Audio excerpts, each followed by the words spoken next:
Hey, folks, it is April 18th. That means that 420 is nearly upon us. And that means it's a perfect time to go outside and start to plant. Growing season is underway, and that's why Seder Seeds is having an all-week 420 sale. Go to cedarseeds.com. Use the code 420 at checkout. Get a free packet of TG2. That's train wreck. Buy anything in the store. Use code 420, and you will get a free packet of the proprietary train wreck hybrid for each order of anything else. Now you got to add the train wreck manually. So head to cedarseeds.com. Remember, this is when I tried my hand at growing some cannabis. Backyard growing, it is legal in New York. 6 plants, and I didn't sex the plants, and so I got all seeds. But now you can buy those. You got to all units of seeds are sold in packets of 6. We've got a grow guide there. You just check that out. That'll help you out if you want to play around with it. You put the train wreck into your cart manually. You'll get that free. It's free shipping. And the deal ends April 23rd at 11:59 p.m. Train Boy wants me to change the name of Trainwreck, but I'm sorry. Check it out, cedarseeds.com. Now for the show. The Majority Report with Sam Seder. The destiny of America is always safer in the hands of the people than in the conference rooms of any elite. Sam Seder. They are unanimous in their hate for me, and I welcome their hatred. We must guard against the acquisition of unwarranted influence, whether sought or unsought, by the military-industrial complex. The Majority Report with Sam Seder. And I get the feeling you've been cheated.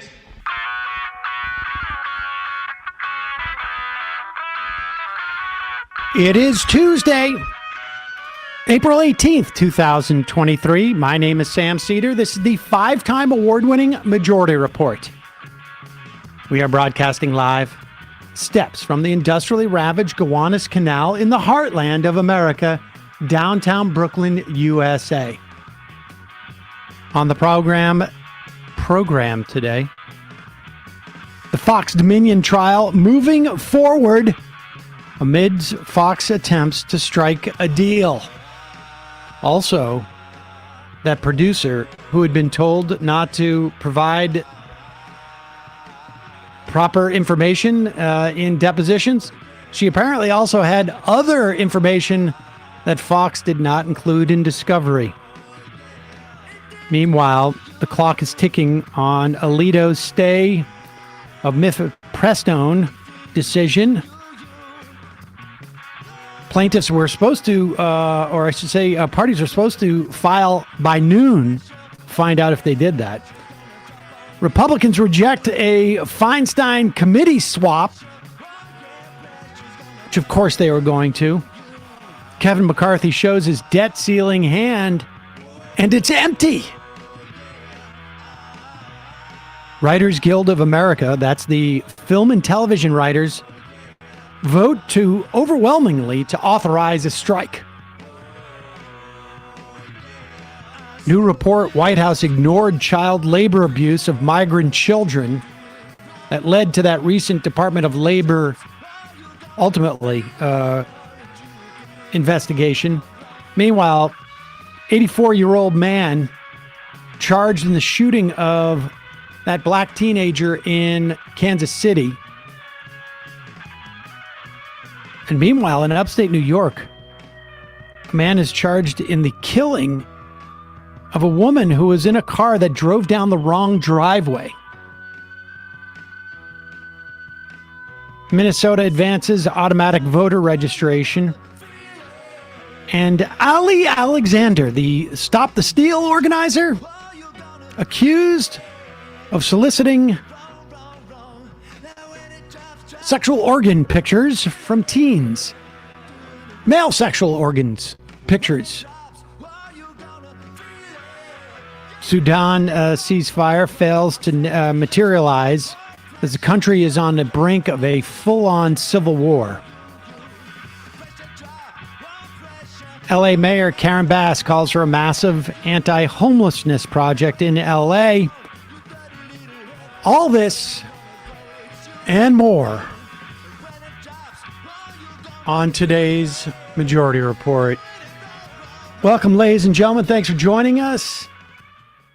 Emma on a well-deserved personal day. It's her birthday, actually. Happy birthday, Emma.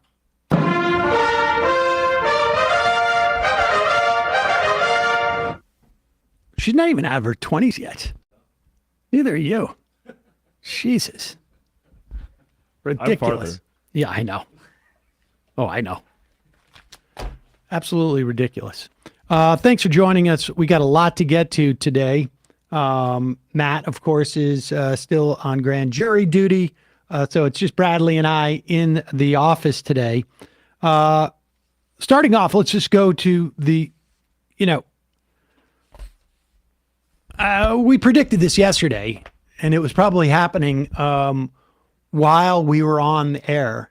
But the Republicans basically came out and said, we're not going to in any way facilitate a swapping of Dianne Feinstein from the Judiciary Committee to some other committee. As you know, she has supposedly been out now for weeks, having been hospitalized with shingles. Very possibly the case that she was hospitalized with shingles. Very possibly. But it's also not the full story to say that's why she will not be returning in any type of timely fashion. She may not return, for all we know. It is well reported that she has significant dementia. The Judiciary Committee, at any time, is obviously one of the key committees in our government. It is impossible to overstate the relevance of the Judiciary Committee to really anyone who cares about the growing Republican fascism, authoritarianism, theocracy, white Christian nationalism, whatever you want to call it. The Judiciary Committee is the one place where there is actually something effective can happen that is long-term and lasting. Lifetime appointments to the federal judiciary, and it's being held up. On the committee now, they cannot confirm anyone in the committee. There's a couple of nominees that have gotten out of committee. They'll be voted on the Senate floor. But then it all dries up. And the reason why it dries up is because of the failure of Chuck Schumer, the failure of the California Democratic Party, the failure of Dianne Feinstein's staffers, the failure of Dianne Feinstein's family, the failure of maybe donors who have supported Dianne Feinstein in the past, the failure of Democratic establishment who is afraid of having a more progressive acting senator, essentially, appointed in California. All of these people share in the blame and the responsibility for this abject failure to be able to do the one thing that the Democrats can effectively do right now in Washington is to get more judges on the federal judiciary. That is the one thing that they are there for, essentially, now. And they have failed. This has been coming down the pike for at least in terms of the public. When was the first reporting? Do we remember when that first story came out?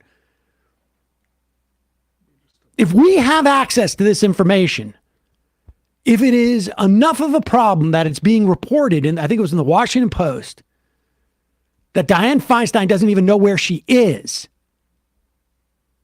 then they have known this for longer than that. It is really unbelievable.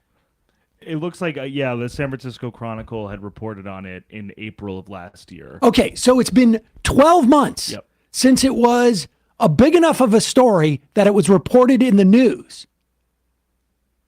That means that every person working on the beat dealing with Dianne Feinstein's office, weighing against their burning all of their contacts in her office, right? I mean, because that's the way it works.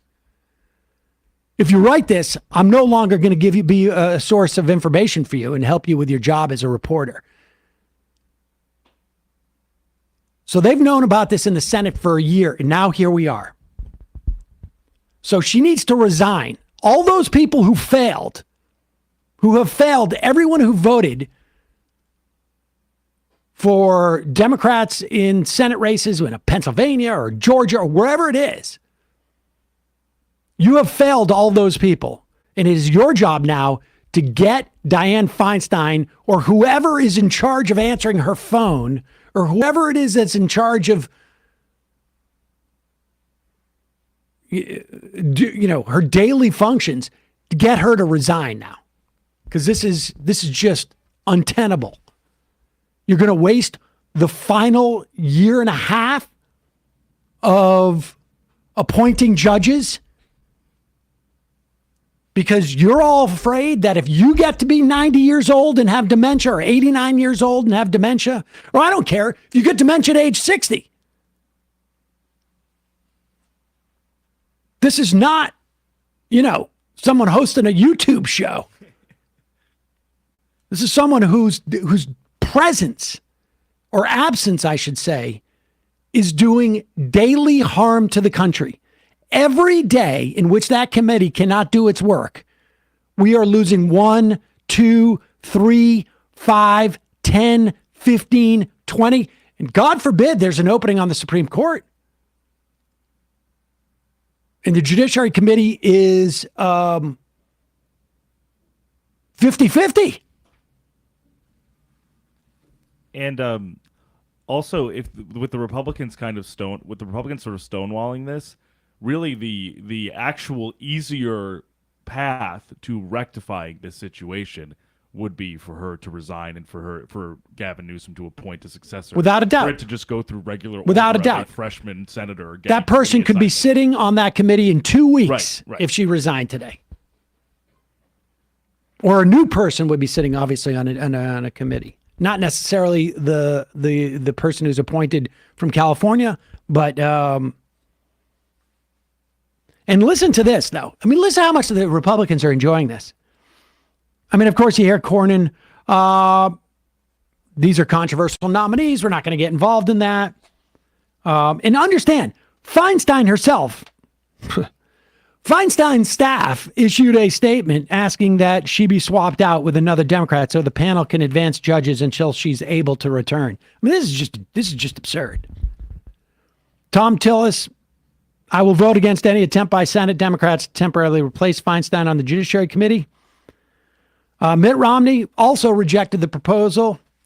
This is just delicious, though. And, I mean, the idea that Susan Collins is still in the Senate is just absurd. It's also a failure of Chuck Schumer's choices in terms of who should be running in these Senate races. Susan Collins, Republican of Maine, said she too is against the swap. We put this quote up there because it's so astonishing.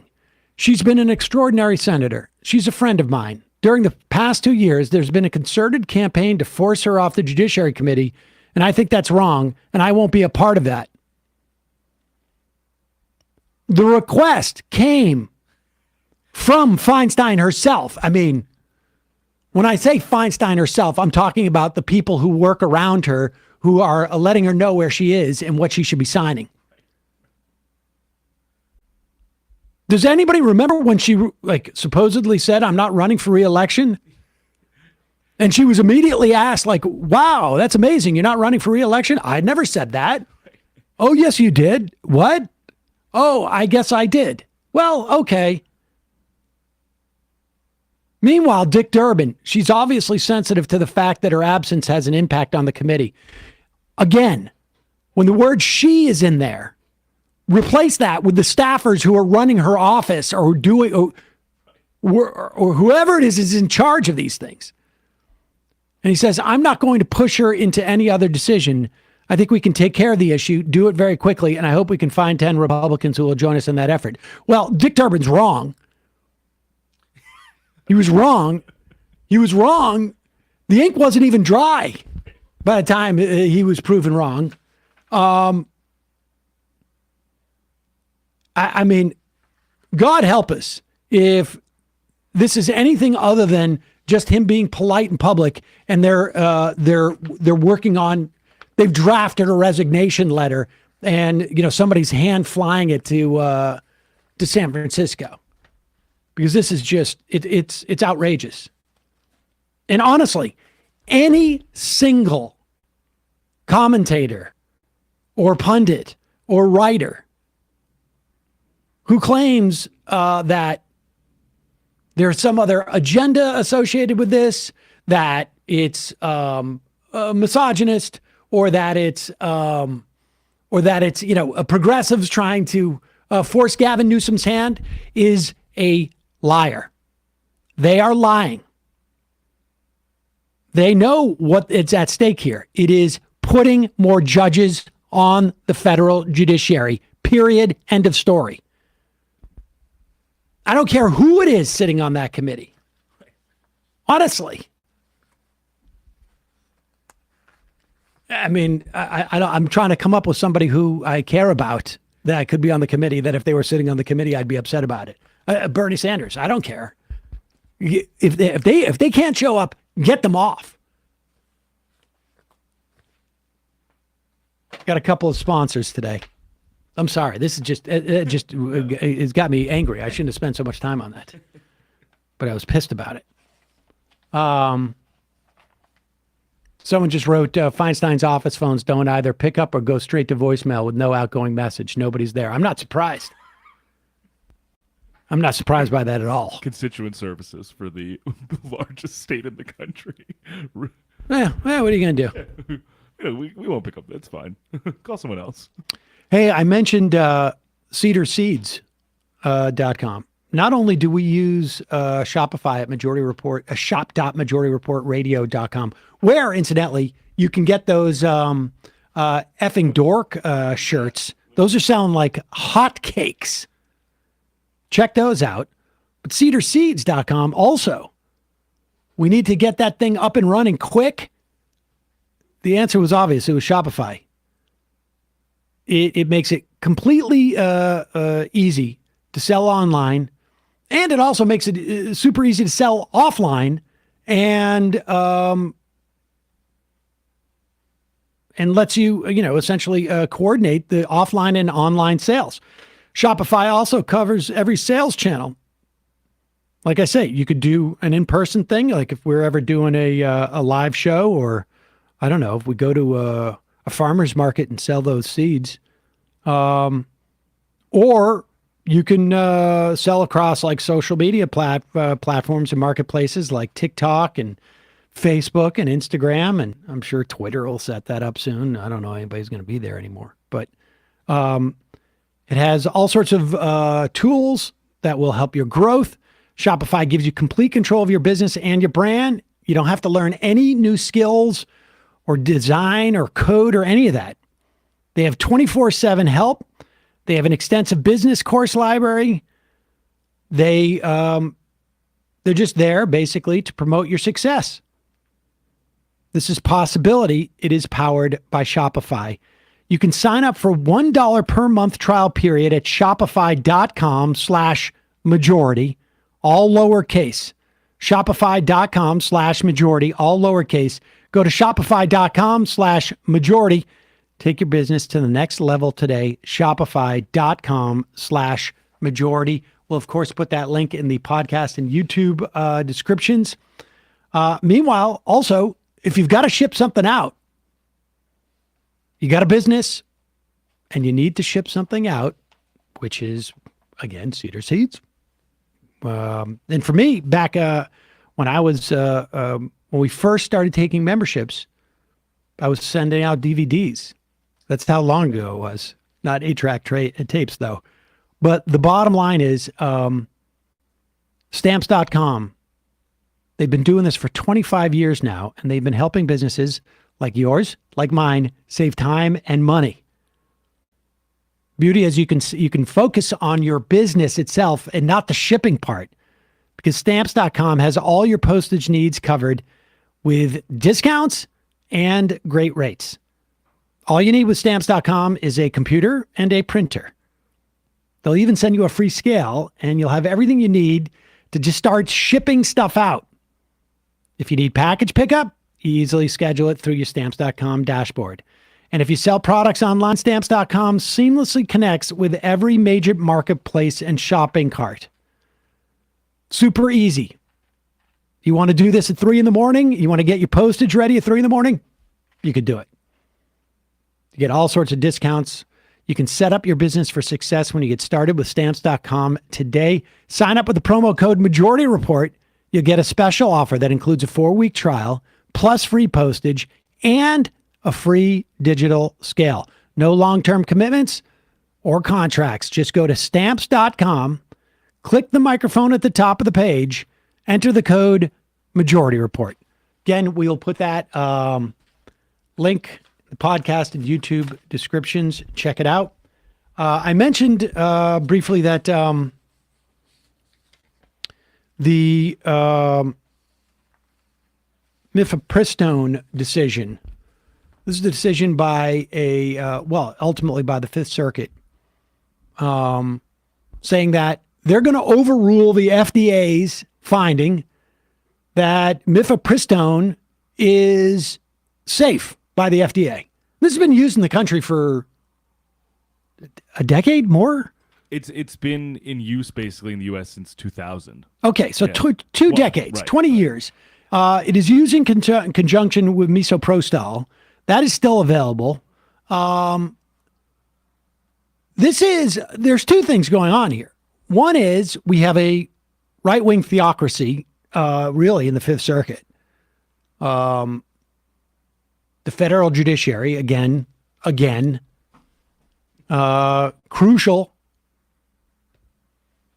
We got a judge in Texas, a couple of them, who circuit court judges who right-wingers will shop their cases to. They get the ruling they want. They take it up to the Fifth Circuit. That is a nest of right-wingers. And they push these decisions. Another court reversed that. So it goes to the Supreme Court. Supreme Court puts a stay on it by Alito. Supposedly by today, they're supposed to hear from the parties. And the stay ends, if I'm not mistaken, tomorrow night. Yeah, like midnight. Okay, yeah. So they've got about 36 hours to deal with this. The interesting thing here, too, is that Alito's own decision back in 2009. Here it is. Do you have this? I can get it. Okay, we'll put this up. But Sam Alito, from a 2009 opinion, where FDA determines, in accordance with its statutory mandate, that a drug is on balance safe, our conflict preemption cases prohibit any state from countermanding that determination. Now, this is arguably a precedent, but if a state doesn't have this power, there's no reason to believe that the federal judiciary does. Like, this is the principle, right? That unless the FDA has found a drug safe that is contrary to its statutory mandate, where does the court, any court, have the opportunity to come in and say, and really without any there's no evidence that it's dangerous. That the FDA got this wrong. We'll find out from the Supreme Court. I mean, they're generally not bound by this stuff. But again, we've talked about the Chevron doctrine, other doctrines that essentially say the court defers to the expertise of these agencies. And this is something that the court has been basically chipping away at with their major questions doctrine, which is a made-up doctrine, whole cloth, essentially arguing that if we think it's a big deal, we get to decide. There's no other principle. If it's a big deal, the court gets to decide, regardless as to whether it has been done a different way, regardless of whatever precedent we've had in the past as deference to government agencies. The major questions doctrine, they weren't even that clever with the naming of the doctrine. If it's a big deal, incidentally, there is no standards for what constitutes a major question under this doctrine. It's just that if we decide it's a big deal, then we get to overrule every other body of government, the executive, the legislative, arguably the Constitution, certainly as defined by how the court has defined the Constitution in the past. So stay tuned for that. We will know within the next 24 hours, or I should say 36 hours, as to what how the court's going to rule on that. Because if they rule that a court can decide the FDA didn't know what they're doing when they found a drug to be safe, I'm not sure how much the implications will be for access to that drug, because people can get it from foreign countries. There's going to be networks set up to get that drug.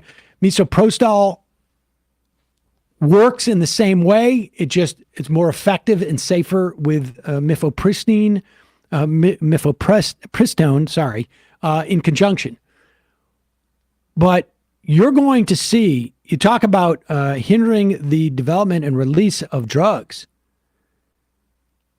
If the court can say the FDA does not have the capacity to determine whether a drug is safe or not,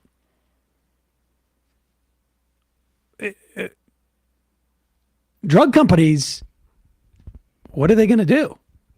How do we know that we're putting out a safe drug? How do we know that when we put out the safe drug that it's still going to be allowed to be sold after that? Yeah, like, will FDA approved, I guess, even that label, like, will that, like, mean anything? Because I feel like, isn't that implying the regulatory approval of the drug, sort of? No, that is exactly what it is. Right. I guess it'll make... No, it will mean something, but it will be able to be rescinded at any time by any court anywhere in the country. You could do it for, like, Motrin or something, for example, or, like, Bayer.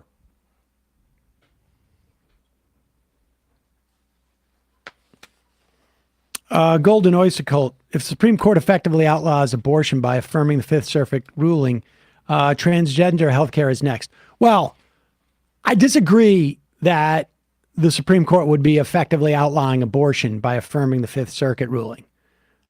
I think that's a misinterpretation. However,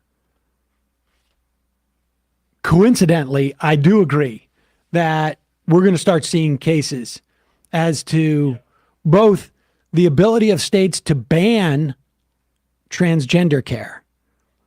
And I think we're going to see cases to that effect. And I think the Supreme Court, they're just going to go with it.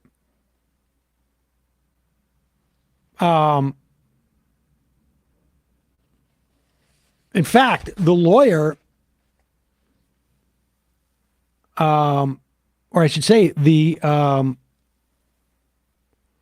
judge who delivered the initial case, Matthew Kaczmarek, when he was a lawyer for a conservative legal group, which of course he was, in 2017, he submitted an article to a Texas law review criticizing the Obama-era protections for transgender people and those seeking abortions. Of course, this stuff goes hand in hand. Hand in hand.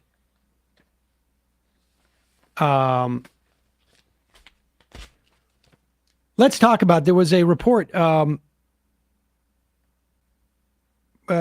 know anything about the Fox Dominion thing, so let's just go right into this piece that came out, I think, while I was on vacation in the New York Times about the ongoing campaign against transgender rights. I mean, this is something I've been saying for a while. This came out April 16th, so I guess it was just over the weekend.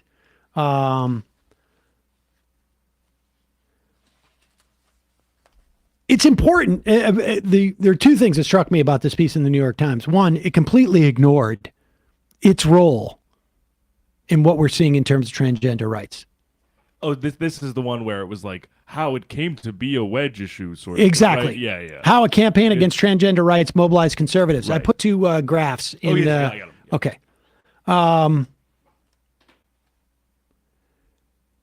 This is by Adam Nagorny, my old buddy.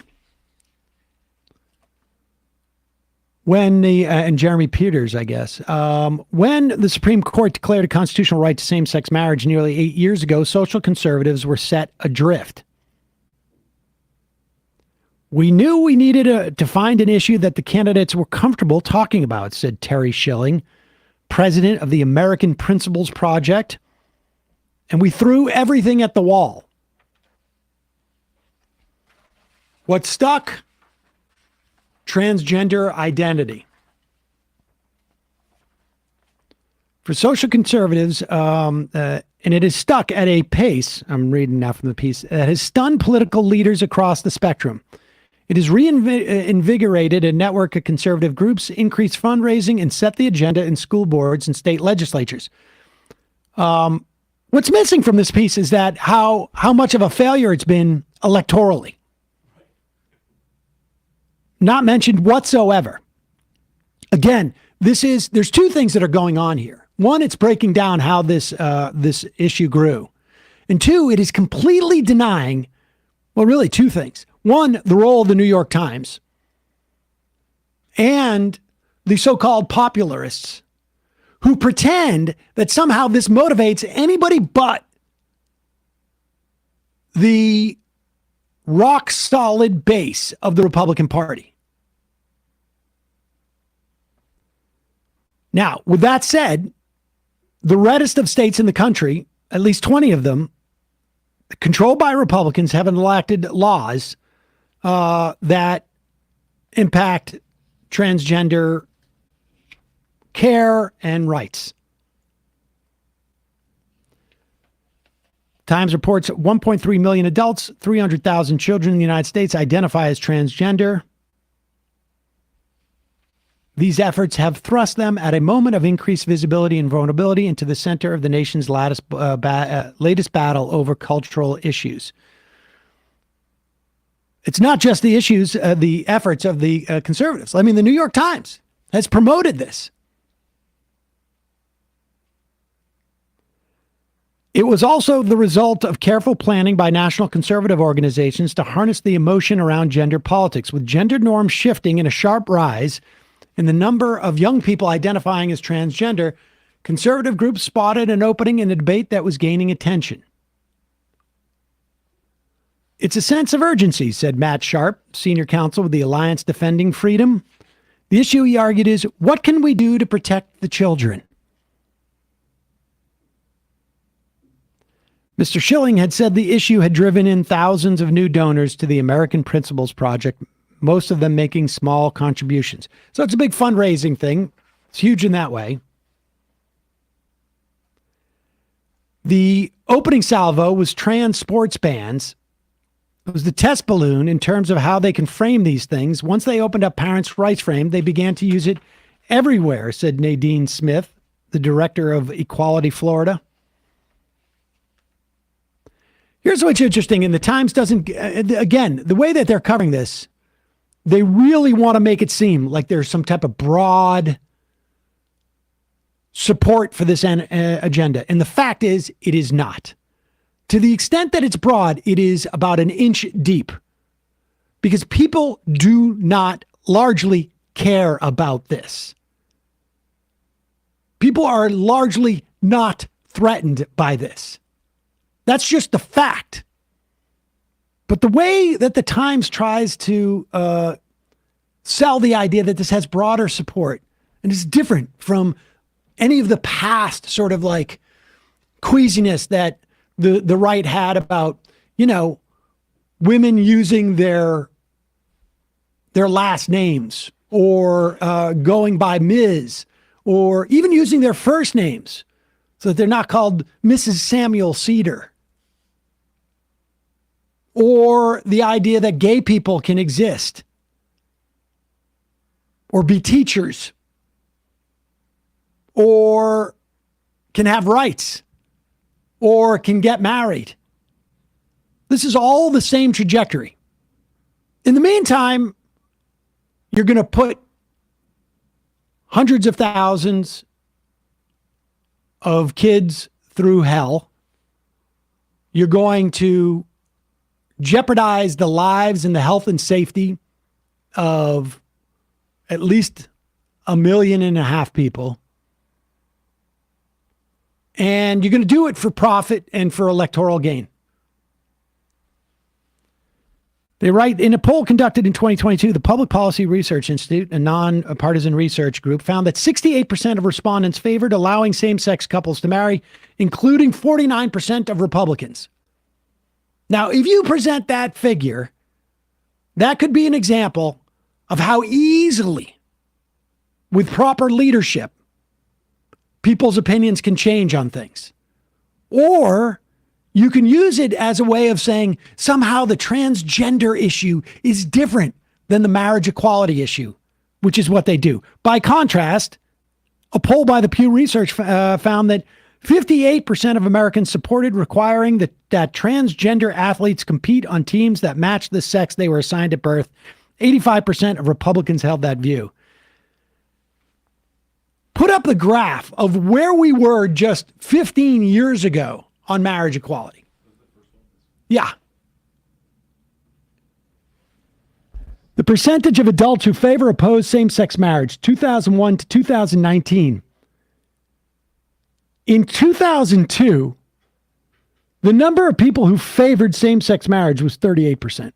The number of people opposed was exactly 58%, or maybe 57. In fact, it went up as George Bush tried to demonize gay people in the run-up to the 2004 election and as a way of motivating Christian theocrats to come out and vote for him. It worked. It popped up to 60% were opposed. By 2011, maybe 2010, it was even. 50-50. And you could just see that trajectory over the course of almost 15 years. Maybe, 15, 16 years. And I got news for you. 58% of Americans supported requiring transgender athletes to compete on teams that match the sex they were assigned at birth. 58% of Americans don't give a goddamn crap about sports enough to think about that. This is even in their description of how this was ginned up, they are ginning it up. They write, Anita Bryant championed Saved Our Children campaign in 1977 to repeal a local ordinance in Dade, Miami County. What do you think the Save Our Children movement campaign in 1977 was to strike back against? This ordinance in Dade, Miami County.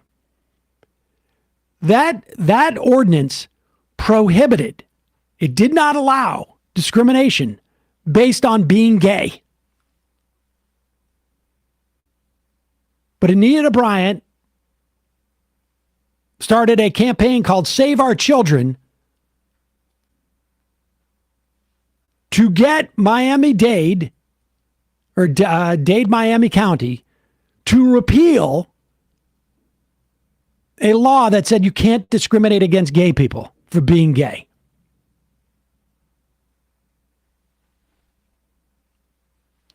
In 2019, Schilling's organization found that, through research, found that voters were significantly more likely to support a Republican candidate who favored a ban on transgender girls participating in school sports, particularly when framed as a question of whether to allow men and boys to compete against women and girls, than a candidate pushing for a ban on transgender people using a bathroom of their choosing. Now, it also, what is unclear from this is that the research shows that you would support a Republican candidate more. Republican voters were. This doesn't appeal to people across the spectrum. Idaho becomes the first state to bar transgender girls from participating in girls and women's sports. And then it goes on and on. These are the same people who were, worried about the Baker stuff in Colorado. And just to give you an example of where the Republican politics are on this. March 2021, Kristi Noem declines to sign a bill passed by her state's Republican-controlled legislature that would have banned transgender girls from sports teams from kindergarten through college. Conservative groups attacked her. Tucker Carlson attacked her. Frank Cannon, American Principles Project. There's a real political effort now that will extract a punishment for you if you betray social conservatives. 11 months later, Kristi Noem signs a similar version of the same bill. Just give you a sense of how these things develop and how the New York Times, in reporting their own thing, leaves out the cover that the New York Times, that all of these sort of centrist, so-called popularist, like the Atlantic too, with Jesse Single's coverage. Yes, but also people like Chait, Jonathan Chait, Chait, and others. That's what's going on here. And the fact is that the people who care about banning transgender people, the people who care about attacking transgender people, the people who care about discriminating against them, feeling threatened by, what would the gender fluidity, or people who have all this care suddenly for the plight of women and how it's going to be problematic for them, so that there needs to be state action. They are far more invested in this than your average person whatsoever in the United States of America. And the majority of people in America are your average person. Now, that has two implications. One is it means that it's going to be very problematic for them electorally, even though they can do all sorts of harm, horrible harm to people, particularly in red states, but broadly in society. And the other thing is, it means that those of us who do care, at least enough to engage and protect the most vulnerable politically, socially in this era, have to be very vigilant about this stuff. More vigilant than I would be in just like in general, frankly. Or that any of us, we shouldn't have to be. I don't talk about marriage equality anymore because it's just, it exists and there's no grave attack on it yet. And this is sorry to interrupt you, Sam. This is also like a dignified way almost for the Times to sort of just basically be like, yeah, like same-sex marriage stopped working for the Republicans to like launder this culture war issue, and they found a new one. So like, here's how that happened. It's basically them saying, how did the Republicans manufacture? No, it's also it's worse than that. It is not just they are covering their own ass on some level. Oh yeah, definitely. But they're also, This reads as if it is an immutable force that is growing, and that the Republican Party is held hostage by the social conservatives. It is letting them off the hook. It is completely denying the role of centrist pundits and thinkers and in sort of laundering this stuff. It's making it seem like it is an essential part of the American fabric. Like where the polling it on, just broadly speaking? Do you think transgender people should be eliminated?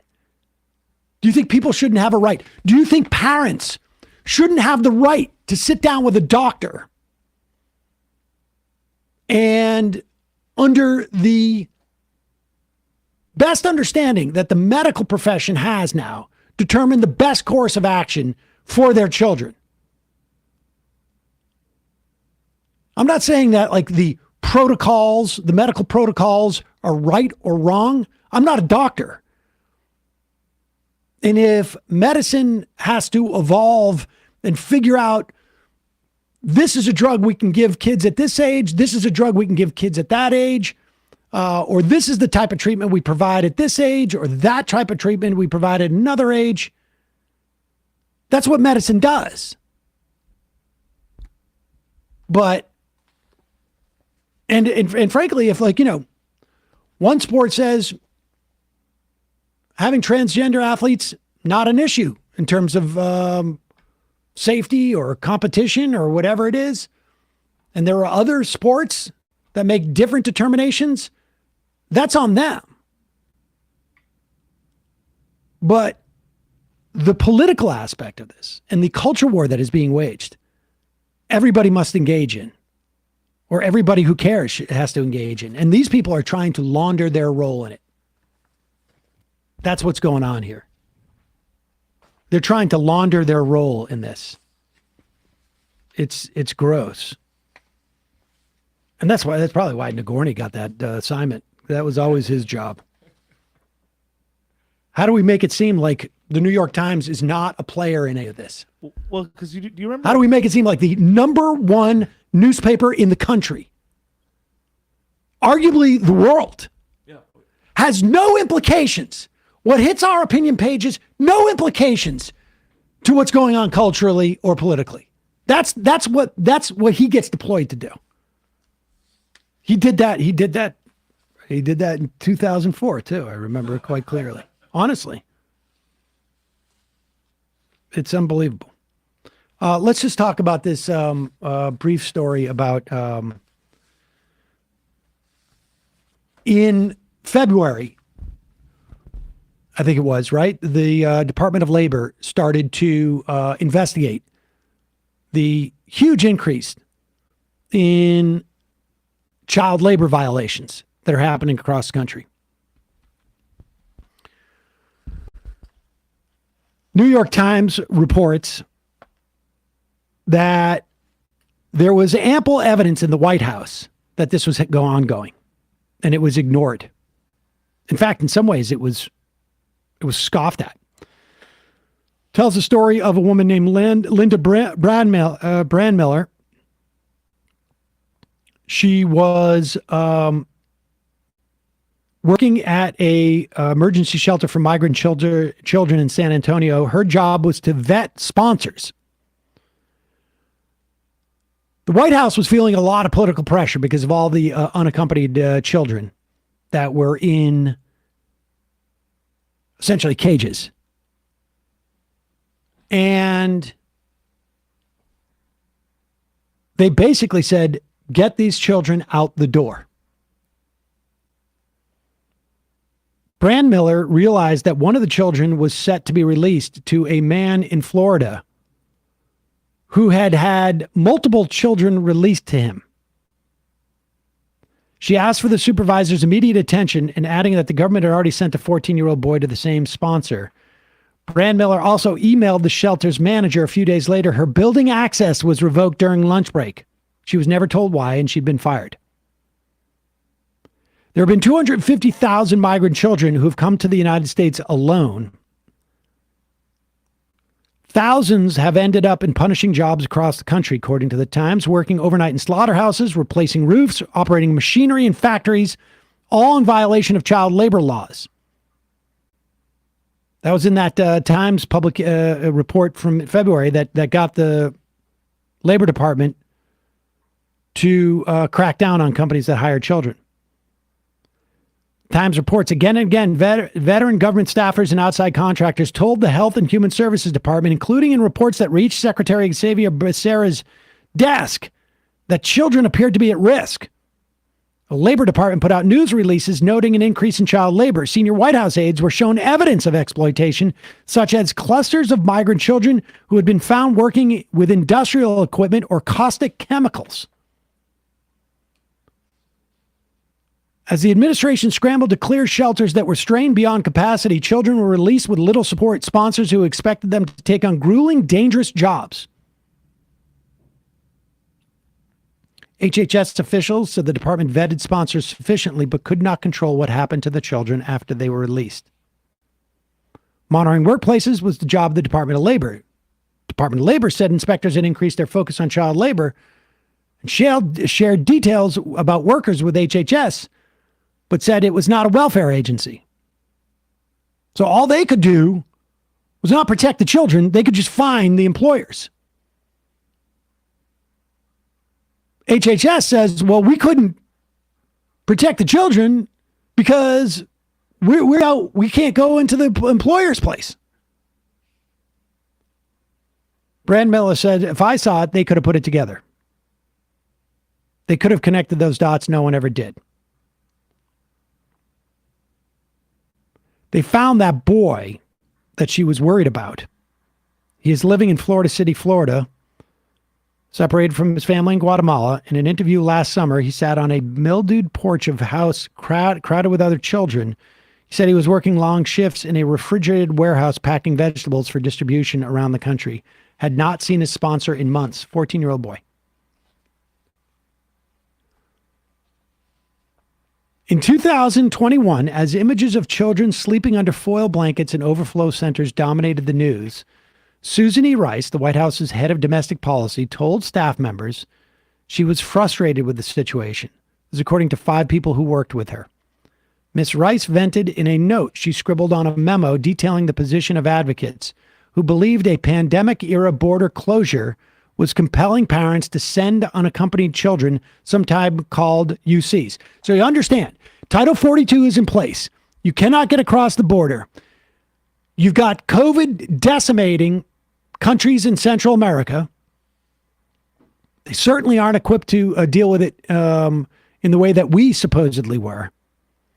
You've also got countries like Honduras, which are, most dangerous country in the world you could practically live in at that time.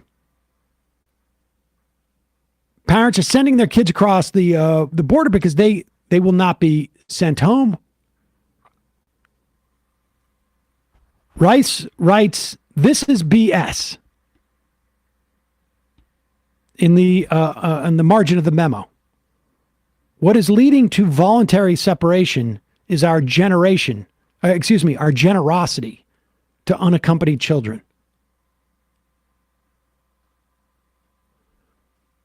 Now, on one hand, if America was a more dangerous place, if America just threw all these unaccompanied migrant children into jails and left them there to rot, didn't feed them, showed images around the Central and Latin America of children starving in cages, it is quite possible that we would see a significant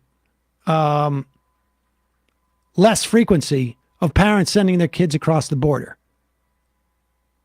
But the idea that we're being too generous to children is grotesque. It's grotesque.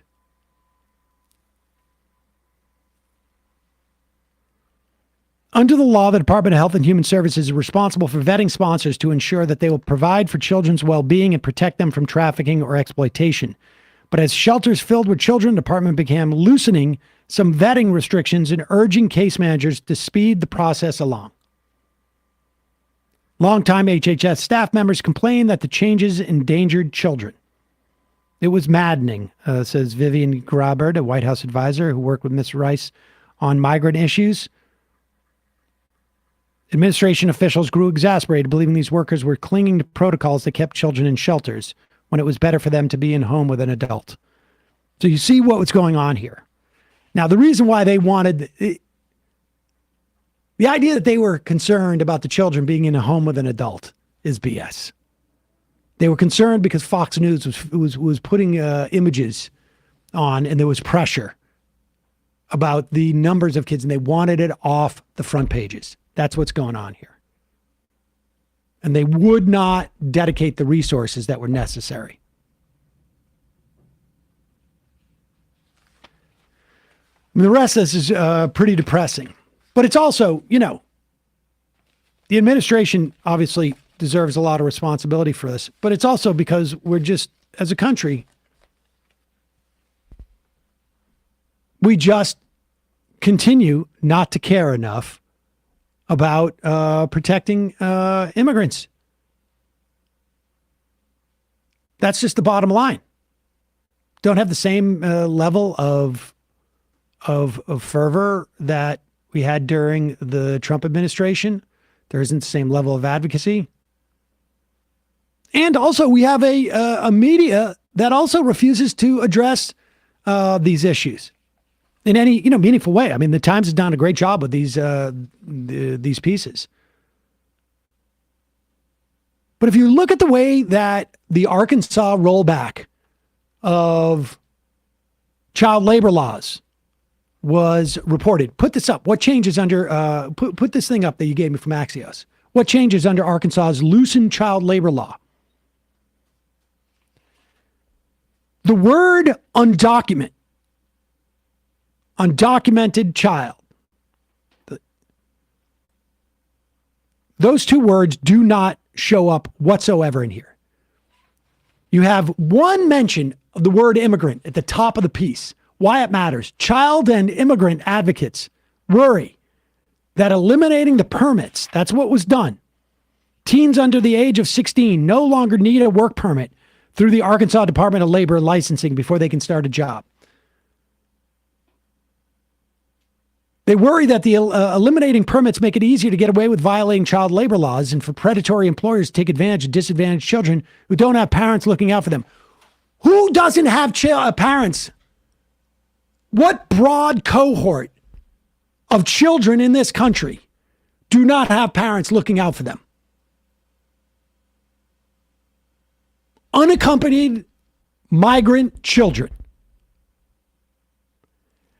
I would bet that 90 to 95%, maybe more, of children working in factories, working as roofers, and by children, I mean below the age of 16, let's say, working in slaughterhouses, maybe it's 99%, are migrant children.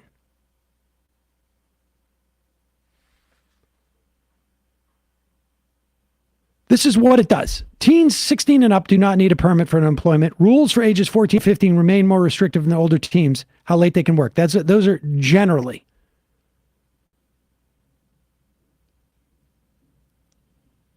Applications for work permits previously required parent signatures. The reason why they did this in Arkansas was not so that I don't have to go through the red tape of getting my kid to go get a job at the soda pop place. It's so that these employers can hire migrant children and escape liability. Well, I didn't know. The child said that they were legal. He doesn't have a license. He's under 16. He gave me a social security number. I put it in. How was I supposed to know? That's why this is all this is. It is to legalize the child trafficking of migrant kids. That's it. The state only investigates child labor when there's a complaint. Listen to what they're saying. This is just this is what the go down a little bit on this. This is what the bill sponsors said. Rebecca Burks, Republican from Lowell. I bet you, I would bet you everything I own. There is some type of like huge chicken farm there, or some type of like slaughterhouse, or there's something. There is some employer in her district that hires for probably pennies migrant children. Republican from Lowell. Google that. See when the latest arrest was. Argued that the permitting process amounts to red tape. She added that it's obsolete because it was put in place over 100 years ago when child labor kept kids out of school. Some legislators question why the work permit is needed at all if it's not shown to prevent employers from violating child labor laws, and if requiring government-issued permits undermines parental rights. These same people who are voting, to get rid of a parent signing a work permit in the name of parental rights, you need to go through this red tape, are also the same people voting to prohibit these same parents from deciding what's best for their children's health in terms of transgender care. Clint Penzo, Republican from Springdale, the bill's other primary sponsor, pointed out that identification and therefore age verification is still needed to fill out required tax forms when starting a new job. So the fake ID that they're going to have, provided to them by the child traffickers, is going to be sufficient. And because there is no parent that it comes into the equation whatsoever, nobody has to sign off on this. There's nobody there to complain. That's what this is all about. It's grotesque. Not a single word about this in this Axios story. And I would imagine that's the case in the vast majority of the people who reported on this. No indication whatsoever that this is really just a sort of like grease on the wheels of child trafficking. That's all that it is. And yet we're told these same people are so concerned about children. You know what else mutilates children? When you get your hand stuck in a factory wheel or factory machine. Or when you're in a slaughterhouse. Really just horrendous. I'm in a bad mood now. Did you find anybody? Lowell, Arkansas? Google that. I'm quite sure there's going to be something in there that is going to be just like perfect example. We'll have more fun in the fun half, folks. I'm going to make fun of Ollie Alexander. And apparently he's buddies with Nick Fuentes, which I have to tell you is the least shocking thing I've ever heard. All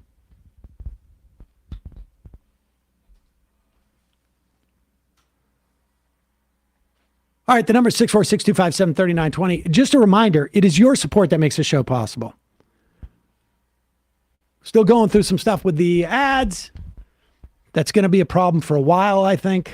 This dynamic ad insertion thing, I thought we had figured it out. Not so much. You probably noticed we don't have this same number of ads that we did last year. And year over year, it's even worse. At the end of the day, it's really our members who make this show possible. You can become a member at jointhemajorityreport.com. When we go to break, Bradley will put up a QR code. You can also join through the app. And you can get the app for free at majorityapp.com. That's the way you can IM the show if you become a member. But the app has all sorts of links to our TikTok and our Instagram. Our TikTok game is really through the roof right now. So check that out. Also, don't forget, you can buy merch through the app, or that'll take you to our store. And we've got the Effin' Dork shorts. Show your solidarity. Don't forget justcoffee.coop, fair trade coffee, tea, or chocolate. Use the coupon code majority. Get 10% off. We got that Seder sale. They sent us some great stickers. We'll show those tomorrow. I'm so excited about those. I love those guys. Justcoffee.coop, fair trade coffee, tea, or chocolate. Use the coupon code majority. Get 10% off. You can check out ESVN. Emma and Bradley were at it yesterday. What'd you guys talk about? Any big sports news these days? Yeah, we talked about the first week of the NBA playoffs, like the play-in and then the first few games, and then gave a little bit of a preview for the NHL playoffs that started last night, and some of our predictions for how the seeding will go and who we think will make it to the Stanley Cup Finals. So youtube.com/ESPN show for more. Bruins won last night. That's right. Bruins are on fire. On fire. Also, don't forget, tonight's Tuesday. Today is Tuesday. That means that Matt, who is on his fake grand jury thing, somebody wrote an IM yesterday saying Michael was very smart, but it's surprising that Michael Brooks never figured out the old grand jury scam. But check out Left Reckoning. Matt will be there tonight, I believe. He and Griscom. All right, quick break. 646-257-3920. We'll get some phone calls and take your IMs and do some other stuff. You are in for it. All right, folks. 646-257-3920. See you in the fun. Are you ready?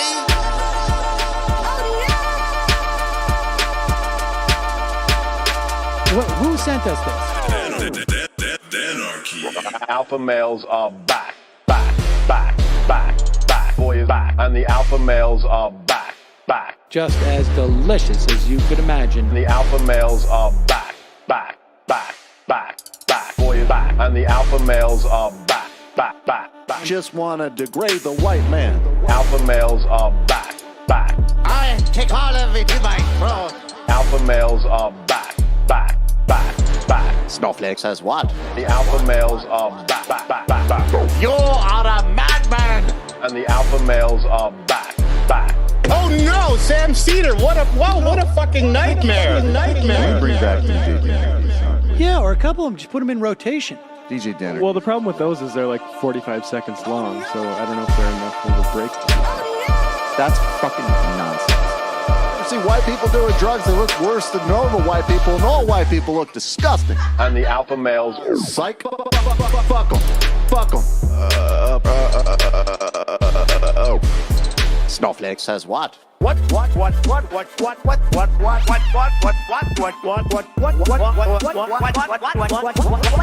Snowflake says what? A hell of a lot of bank. A hell of a lot of bank. A hell of a lot of bank. Okay, I'm making stupid money. Hell of a lot of bank. A hell of a lot of bank. All lives matter. Have you tried doing an impression on a college campus? I think that there's no reason why reasonable people across the divide can't all agree with this.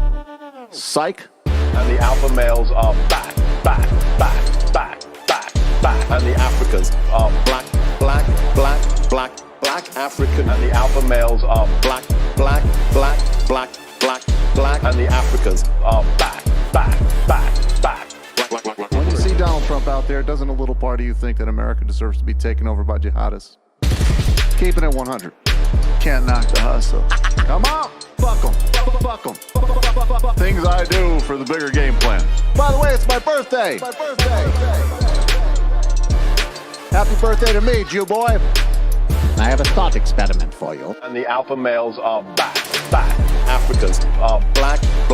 Alpha males are black. Africans are back. Come on. Come on. Someone needs to pay the price for blasphemy around here. I am a total pussy.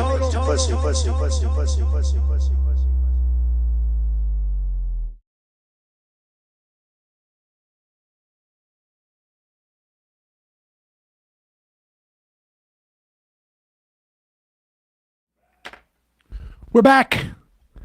It's the fun half. Lefties like sports too. There's a Tyson Chick and Quick plant listed on Lowell's Chamber of Commerce website. Says they employ 1,200 people. It's the 5th largest employer. Juniper J says, and Cargill Meat Solutions is there too. I mean, if I worked at the Labor Department and my job was to find child labor violations, that would be the first place I would look. I would go right to the districts of those people who voted for that and sponsored it. And that's where you're going to find some huge violations. It's so obvious. It's disgusting. It's so disgusting.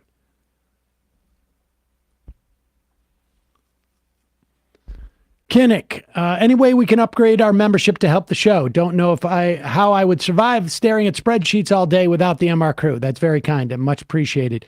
You can just go sign into fans, and I think there's a way to upgrade. I think, pretty sure.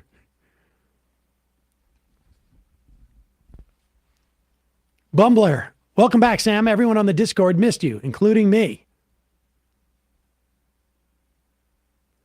Winnipeg Craig, the Public Service Alliance of Canada has bargaining units representing 155,000 plus members going on strike lines tomorrow if a deal isn't reached tonight. Many of those members are deemed essential service, will work, but we still have tens of thousands on the line. Very much worth looking into. Will you look for that tomorrow for me? Thanks. Can this show please stop delineating black from Greek or Roman? Newsflash. There are black people native to almost all territories around the globe. This is not a new phenomenon. People move. Correct this, please. Corrected. Leading employers in Lowell, Rogers, Arkansas include Tyson Chicken Quick Plant Poultry and Food Products, George's Inc. Poultry Processing and Packaging, Glad Manufacturing, Glad Plastic Bags, Southeast Poultry Processing. Thank you, Bender Dad. Kelly Craft is a conservative running for governor in Kentucky and released an ad indistinguishable from satire, says Brennan from Kentucky. Turning on the phone thing.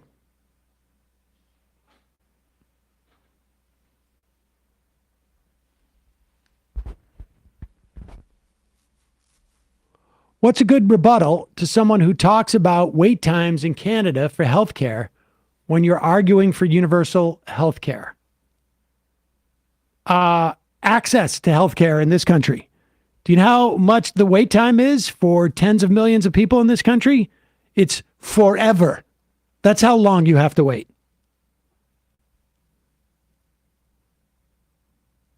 Forever. And honestly, like, I did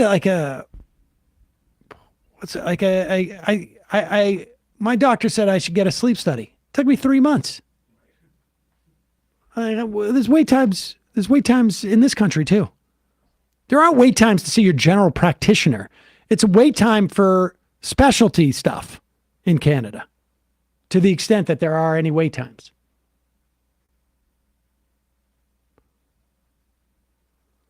Calling from a 617 area code. Who's this? Where are you calling from? Like some clients that I. Hello? Hello? 617? Oh, yes, this is me? Okay. Yeah. Hi. Hey. Who is this? Mehmet from Boston. Mehmet from Boston. What's happening? Yeah, like Dr. Oz, unfortunately. Yes. Same namesake, but we don't get to choose. I just wanted to say. Well, I guess we do. Exactly, yeah. You can, so I was just calling to ask, or not. It's not really a request. It's more of a suggestion. But so basically, I'm from Turkey. My family's from Turkey, and there's a really important election coming up there. I know you guys usually focus on like America and American politics, but I think, especially if Erdogan maybe loses, if it doesn't go his way, he might do something. And I don't know. I have a feeling that blood could be spilled potentially if he loses this election. So I don't know what who do you follow in terms of like getting a commentary on Turkish politics? That's a good question. There are like good Turkish sources because I can read Turkish. How many good English sources there are, I'm not 100% sure. There are definitely like professors that I'm sure do good work. Yeah. If you listen, we will look. One of the things, obviously, that we lost broadly with Michael's passing was foreign policy, but particularly Turkey. He had studied over there too. He studied there, right? Yeah, exactly. Yeah. Well, I'll tell you what. Send us an email, if you run across anybody, but we'll keep our eyes open. Okay, that sounds good. Yeah, thank you. Thanks, man. Appreciate the call. Thanks. Thank you. Thank you. Calling from a 541 area code. Who's this? Where are you calling from? Hey, Sam. This is Amy from Oregon. Amy from Oregon. What's on your mind, Amy? From a perspective inside the healthcare related to trans rights and trans healthcare, my experience was it was a slow burn into providers even getting involved in providing proper care or respectful care. And so with all these legislators from their outside perspective and all this hullabaloo with culture war stuff, the consideration for the fact that this was not an overnight sensation for healthcare. Where we've gotten to today is very much related to a slow progression and a lot of thoughtful timing and energy that went into it. Okay, Amy, let me just be clear on what you're saying. You're not talking about healthcare personally for you. You're talking about the development of this. Correct. Of this, I guess, from a provider vertical of care or something. Yes. Okay. Right. From being a nurse and working in the industry. Okay, I see what you're saying.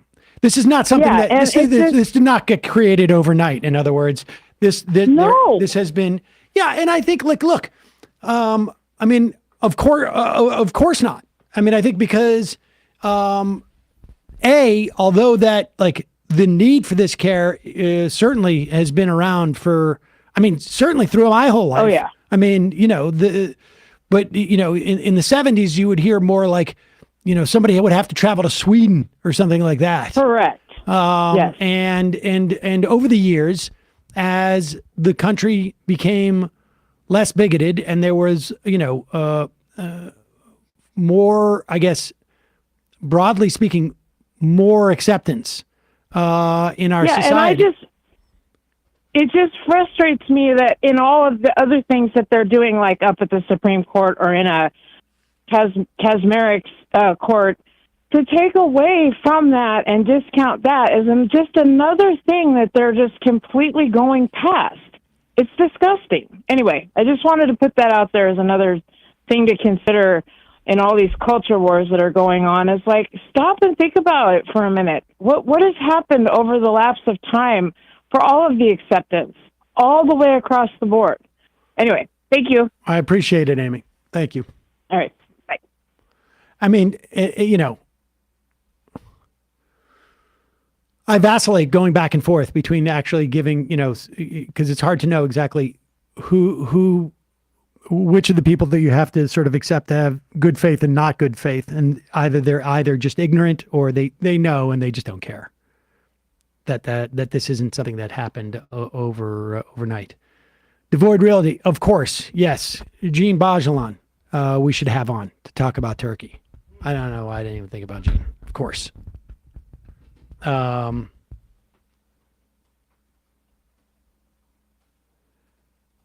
Disco Stew, any thoughts on Matt Stoller's increasingly direct rhetoric on conflict with China? I think the U.S. left is naive on some foreign affairs, pretending that the U.S. is the only imperial world power. It just isn't.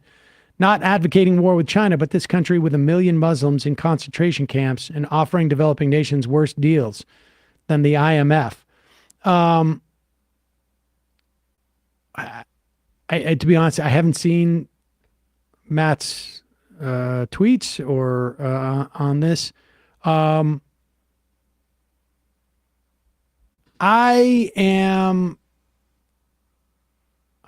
a little bit skeptical of the threat that China represents to us, but I do think that we need to have a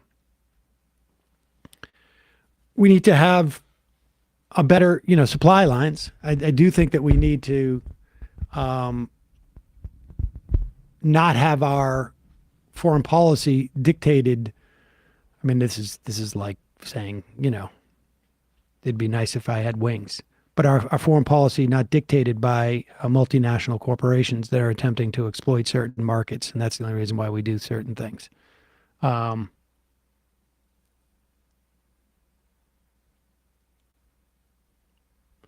Australian.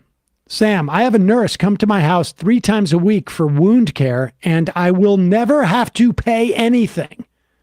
There's an argument for the person looking for one.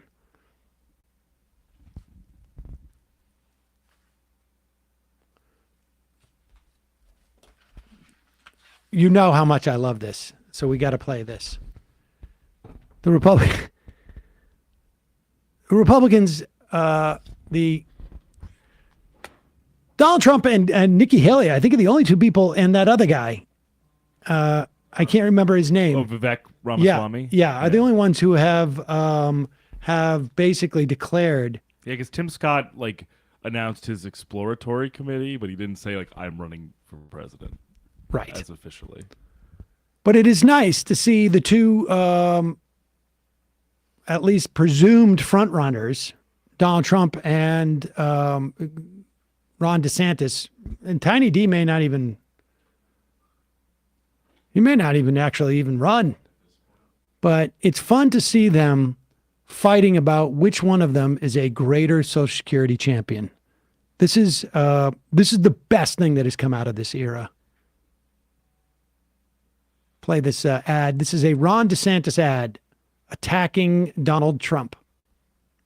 Donald Trump is being attacked by a Democrat prosecutor in New York. So why is he spending millions attacking the Republican governor of Florida? Trump's stealing pages from the Biden-Pelosi playbook, repeating lies about Social Security.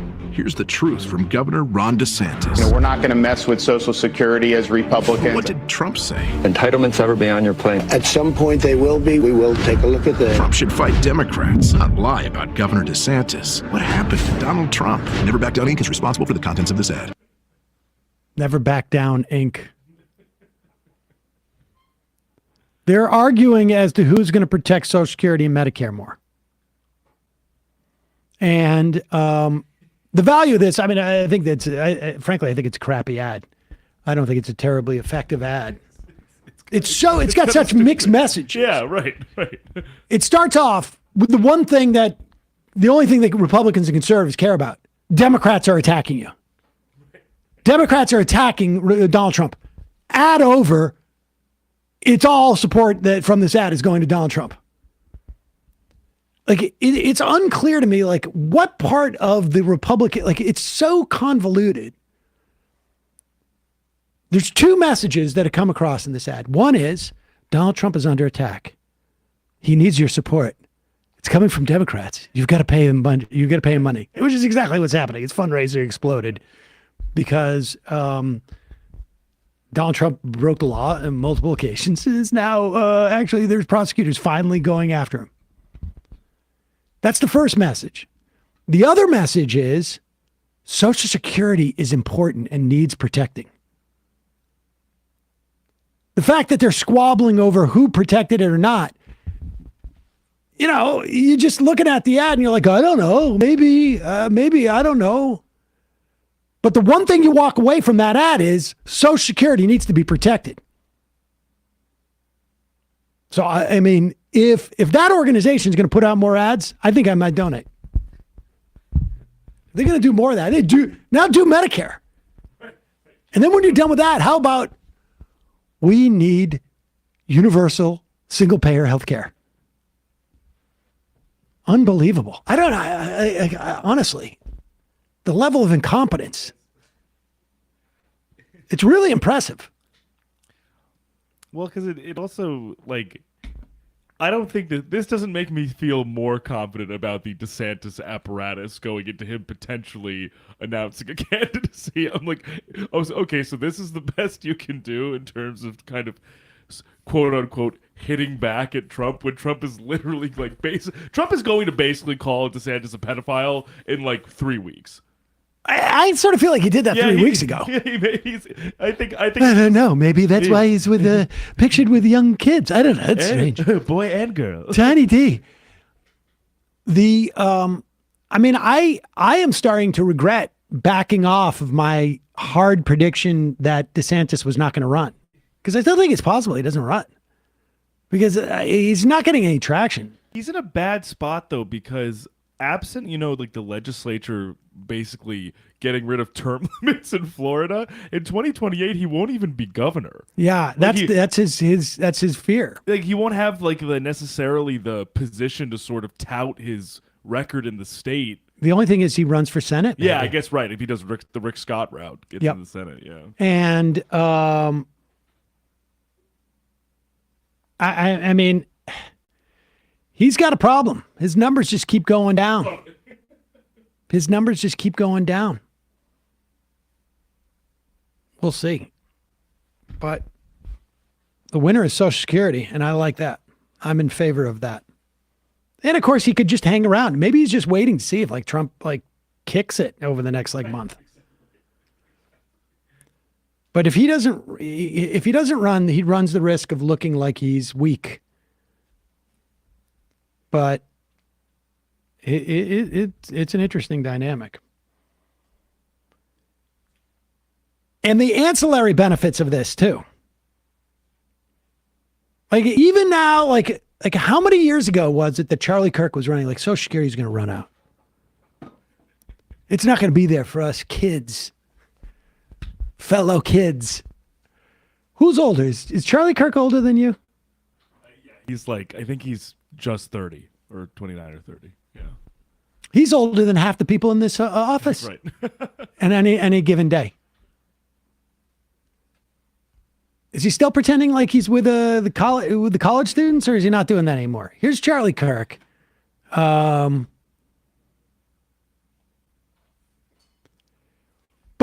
saying we need to protect Social Security, but we also need to cut Social Security.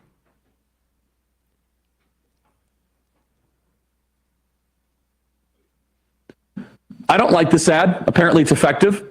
It's Donald Trump attacking Ron DeSantis. I don't like it. It's kind of a disgusting ad. It almost makes me want to hurl. Pause it. He's talking about an ad where Donald Trump shows Ron DeSantis wanting to cut Social Security and Medicare.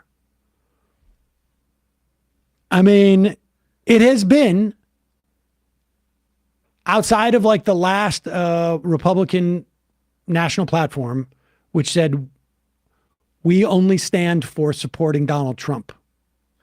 That was literally their platform. There was no issues that they were supporting. It was just Donald and Trump. I think every other platform that has ever been released by the National Republican Party has called for cuts on Social Security and Medicare. And just to be fair, obviously they weren't calling for cuts on Medicare before Medicare existed. But the year that Social Security happened, the Republican platform, I think it's 1936, the Republican platform from 1936, I believe, talks about how Social Security is full on socialism. We got to get rid of it. So the idea that Ron DeSantis was against Social Security is like saying that Ron DeSantis was a Republican. There's no controversy there. Of course he was. They all are. Even when they say they're not, they're for cutting Social Security. Here's perfect evidence. Here's Charlie Kirk about to say that exact thing. This is where we're headed. Play cut 23.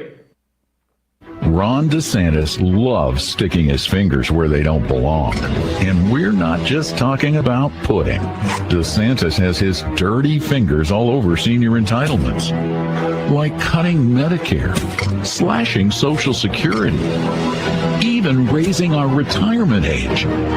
Tell Ron DeSantis to keep his pudding fingers off our money. Oh, and somebody get this man a spoon. I mean, I'm going to be very honest. I don't love the fear-mongering in Republican primaries around Social Security or Medicare.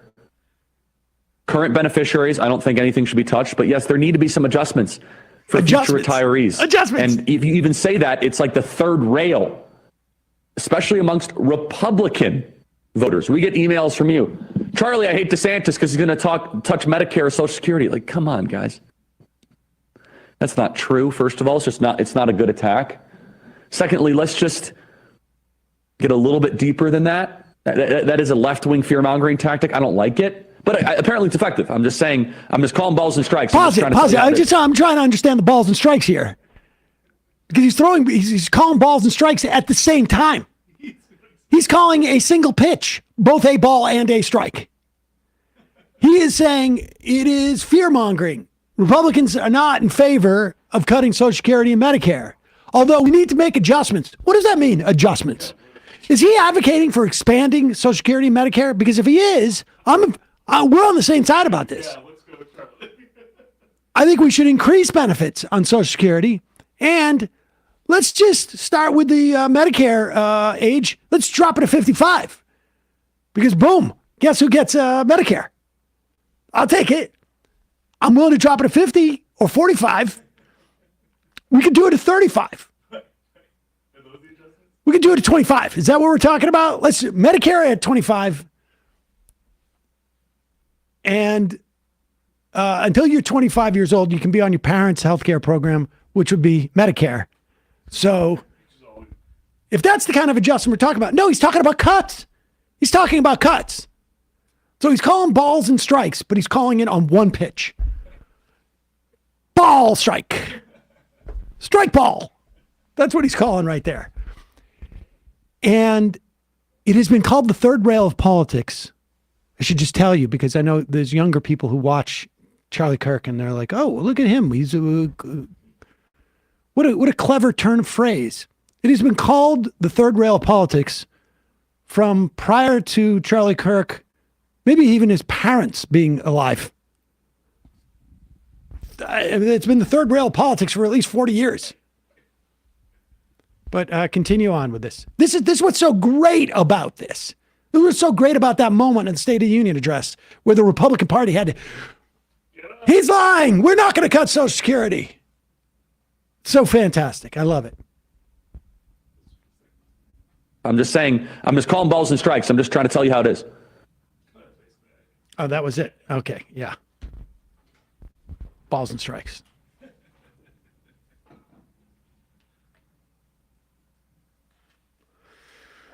Ben says, if socialized medicine meant longer wait times, you would expect the U.S. to have shorter wait times than countries with socialized medicine. Yet, the U.S. is in the middle of the pack for wait times, of course. I mean, it's not... Wait times, if you have a ton of money, are virtually non-existent. If you have a ton of money and you have the right connections, there's no wait times, or they're less. But it really just gets down to, how do we measure healthcare?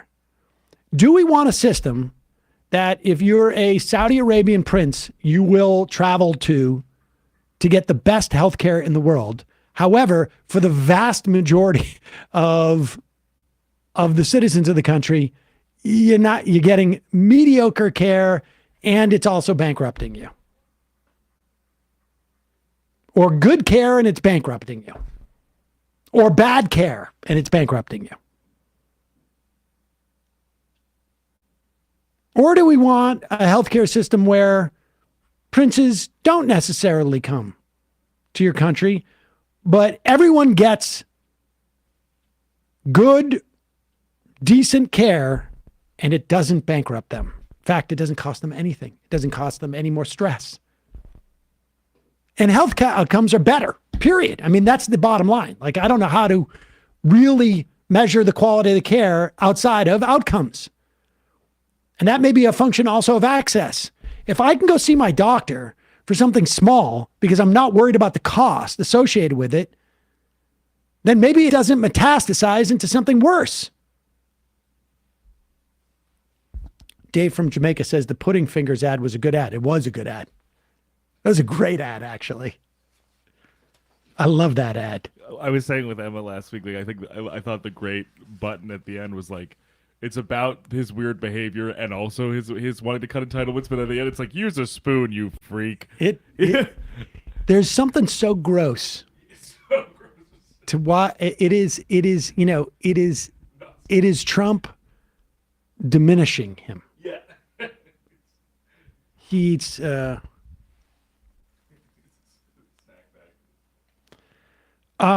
let's do this because I'm fascinated by this. Ron DeSantis' political sort of like, let's talk about this first.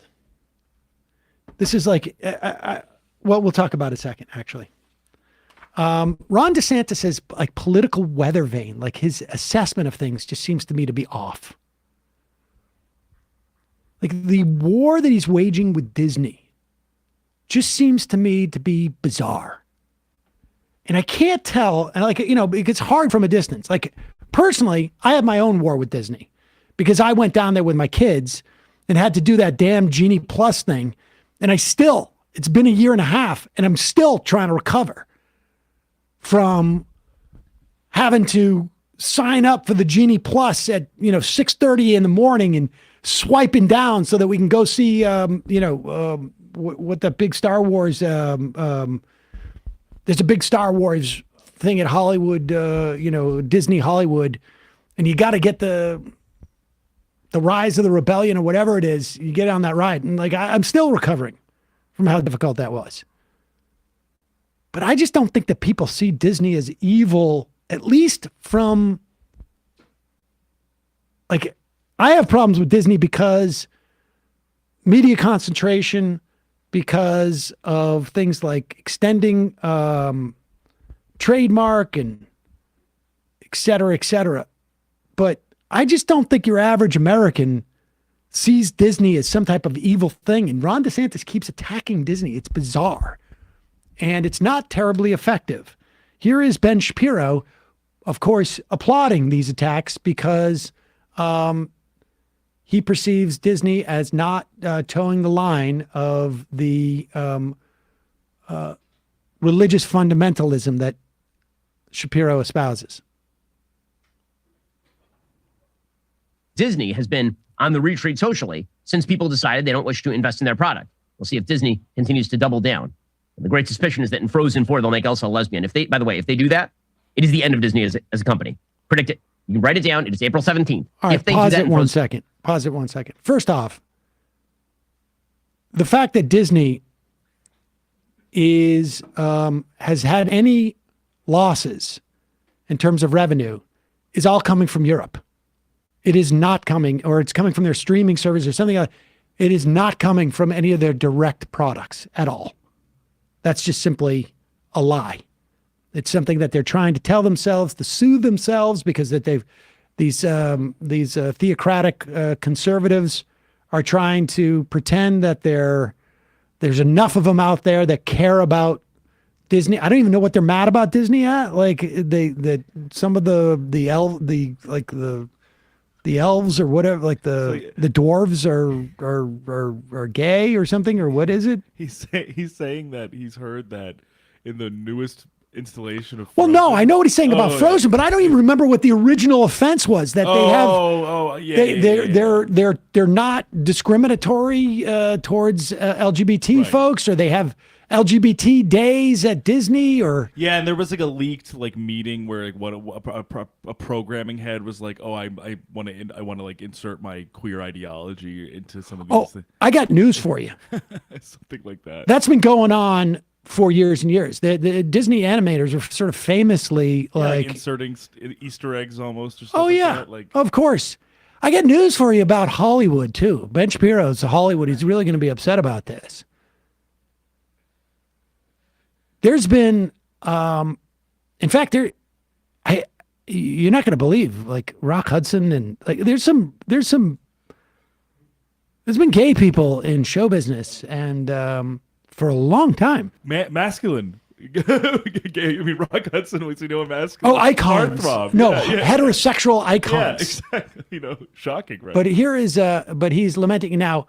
I don't know if Elsa is going to be lesbian. I mean, I would imagine Frozen really drives guys like this up the wall because, and it was the one, I'm sure there are others, but it was the one, like, I don't like any animation. I think people know this. But I did watch Frozen. I had to, of course, because I have children. It is the one princess story that doesn't make your stomach turn as the father of a young girl, because when you have a young girl and you start to read them stories that you've always like peripherally been aware of, you start to realize like every story tells them the way that you fulfill your life is by finding a man and getting married. With a son, none of the stories are that at all. But when you have a daughter, all the stories are you have one mission in life, to find or to hope that your male true love finds you. Whereas at least in Frozen, it was like, your important relationship is maybe can be with a sibling, or it also can be with yourself. It can also be like in relation to, the environment and the context and the way that you've been raised. And like, you have a whole life to live. Must just chap his ass, as it were. Go ahead. Disney has been on the retreat socially since people decided they don't wish to invest in their product. We'll see if Disney continues to double down. And the great suspicion is that in Frozen 4, they'll make Elsa a lesbian. If they do that, it is the end of Disney as a company. Predict it. You can write it down. It is April 17th. If they do that in Frozen 4, they'll destroy Disney, like thoroughly destroy it. Anheuser-Busch. Okay, I want to make a bet with you that if Disney makes Elsa a lesbian, it will not destroy the company. In fact, I'm willing to bet it may or may not hurt the movie. It could easily help the company. That's my bet. April 17th, April 18th. What a moron. The best part is he was going into Budweiser. Yeah, that was the other company he was talking about. Yeah, but who apparently Anheuser-Busch has reported, I think, record profits recently also. Oh, Anheuser-Busch, without a doubt. The Republicans and the conservatives have made such asses out of themselves. I'm not even sure why they're I know what it is. The reason why all of the conservatives and Republicans are mad at Budweiser was because Bud Light apparently did an ad or something with a TikTok personality named Dylan Mulvaney, who is transgender. I don't know who Dylan Mulvaney is. I don't really drink beer that much anymore.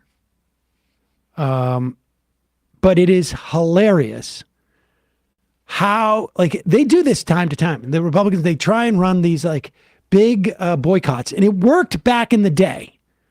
Like 20 years ago, these boycotts worked a little bit because there was no social media And there was no sense like they could get 3, 10, 15,000 people to write letters because they had these networks that were unrivaled because of churches and these church type of organizations. And people get intimidated because they wouldn't hear any other side of the argument. It's like when Cernovich went after my advertisers. In a different era, that would have worked. But because social media exists, people who aren't as heavily invested and who aren't aware can see what's going on and push back. And it makes them embarrassed. So what's that guy? I can't remember his name now. The congressman with the eye patch. Dan Crenshaw. Yeah, Dan Crenshaw, who's been trying to sort of like build his way back into the good graces of the conservative movement ever since he said, Donald Trump seems like he's problematic. He did a video where he was like looking in his refrigerator, I guess it was, or something, and saying like, no more Bud Light for me. And he had some other beer in there, apparently also owned by Anheuser-Busch. I'm switching from Bud Light to Budweiser. Got you guys. Really nailed it. Yeah, like Pete Hegseth said something. He was like, I was at a baseball game, and instead of getting a Bud Light, I got another IPA, and then I realized it was also owned by Anheuser-Busch. Of course. Like, yeah, man, that's what happens. Like, right. The best thing to come out of it, maybe we'll talk about antitrust issues. But put up this tweet by the National Republican Congressional Committee. They're going after Bud Light big time. Thanks to Dylan Mulvaney. I honestly have no idea who Dylan Mulvaney is. And I guess I don't know their gender. So I didn't know who she was either, basically until there was outrage about her first visiting Biden at the White House and then now this. But I think honestly she's gotten more like notoriety from the right wing than anything else she's actually done. Thanks to Dylan Mulvaney, we can all finally admit that Bud Light tastes like water. With our new koozies, you can make sure no one's confused Bud Light with real beer ever again. This beer identifies as water. That's pretty funny stuff there. And they use this for fundraiser. Wasn't there another ad too? Yeah, here it is.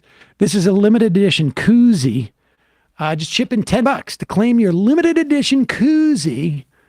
This beer identifies as water. And then somebody at the, this is so funny, National Republican Congressional Committee realized that Anheuser-Busch, huge donors to the Republican Party. I don't know if they donate to Democrats. They probably do, but I don't know. Companies like this will end up like doing both.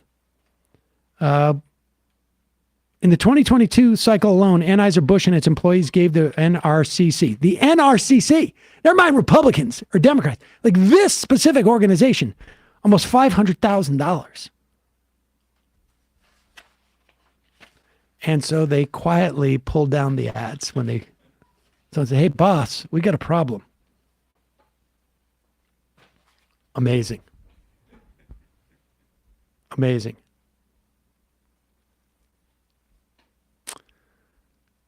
Oh my God, Sam, that's not true. Disney's Brave was the first want to do that movie. Was the first want to do that first movie? I'm not sure I follow, but maybe. Oh, Meridia refuses to marry. How about that? Oh, I see. Okay. Yeah, fair enough. I just didn't see Brave. I think that was when, that was when I wasn't home that night. That was watched on the TV or whatever it was. Calling from a 619 area code. Who's this? Where are you calling from? 619.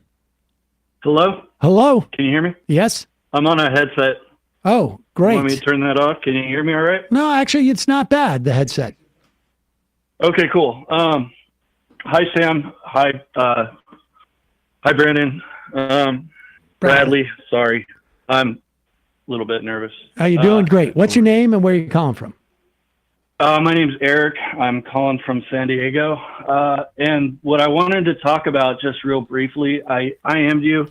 I didn't answer right away when you said 619 because I'm using a Google Voice, which is a 530 number. But I wanted to talk about the 75th anniversary of the Nakba.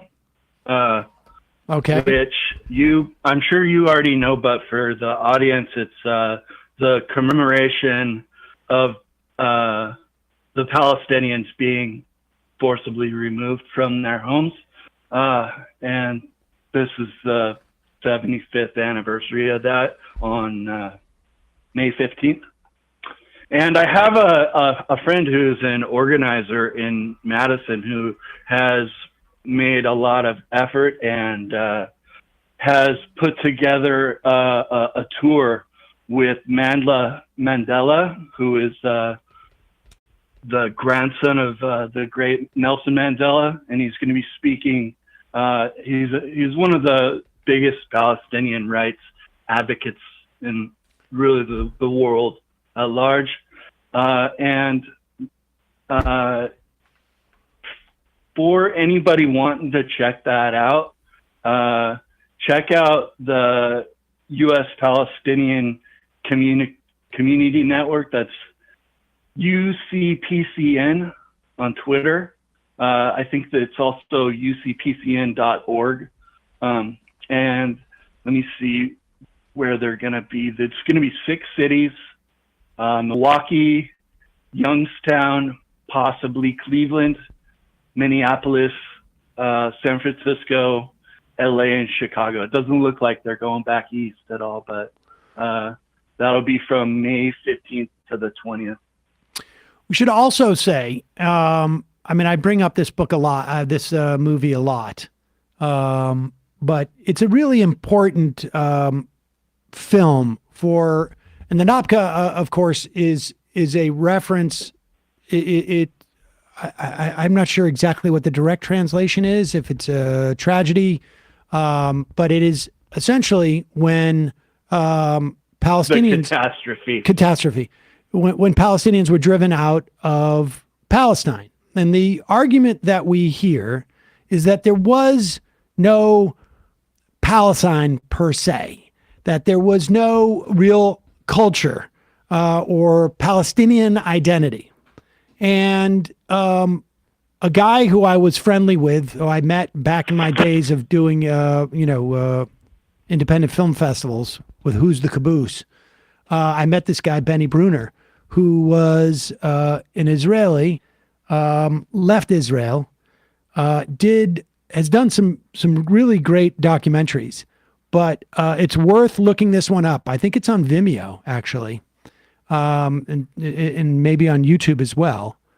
If you look up The Great Book Robbery, it shows that, in fact, a lot of Palestinian books were stolen and remain in the Israeli National Library, but in the bowels. You can't access them. It is an argument that there was a Palestinian identity, that there was, in fact, a Palestinian culture that existed, that was destroyed, obviously, as Palestinians were driven out of their homes and their books stolen. It is, it makes the argument that this was a case of a cultural theft, essentially, to wipe out the vestige of a Palestinian culture that existed at the time. But appreciate the call. Thanks for giving me the airspace. Left is best. You're welcome. Thanks. Hey, MR Crew, have you considered having Matthew Desmond, author of Poverty by America, on the show? He did a great interview on Democracy Now! This morning. His book goes into I literally put his name in our system the other day. So, Hug my friends. Got hit with a $400 medical bill from a doctor in the box that said they took my insurance. I'm a barista and can barely pay for this. Thanks for spreading awareness about this predatory system. Calling from a 915 area code. Who's this? Where are you calling from? Hi, my name is Dawn. Hold on, let me get you off my headset. Okay. I'm at work, sorry. I understand. I'm calling from Texas. And can you hear me better? Yeah, that's much better, son. Okay, great. I just wanted to call. There's a pretty, crazy thing going on down here in Texas. Kind of by Austin. I live in a town called Llano, and they're threatening to shut down the library because the librarians didn't want to take the books off the shelves that the county commissioner was demanding. And so they got sued when they took the books off. The judge ruled that they had to put the books back on the shelves. Sorry, I'm also nervous. And then they had a meeting last week. They gave 72 hours notice to have a meeting about whether to cease operations of the library until the next hearing because they filed for an appeal. And my understanding, though, is, and I thought I had a piece about this.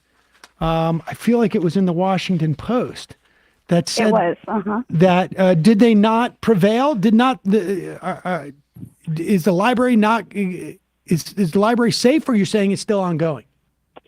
It's safe for now. They have another. Since they appealed it, they're waiting for that hearing to come up in October. And so a lot of people showed up to show support for the library. But, the original board was dissolved in 2021, and they created a new board from women of this, church group. And so they went ahead and, filled up the little space where the meeting was being held. They all showed up, at 10 o'clock in the morning so that none of the, Save the Library people could even get in.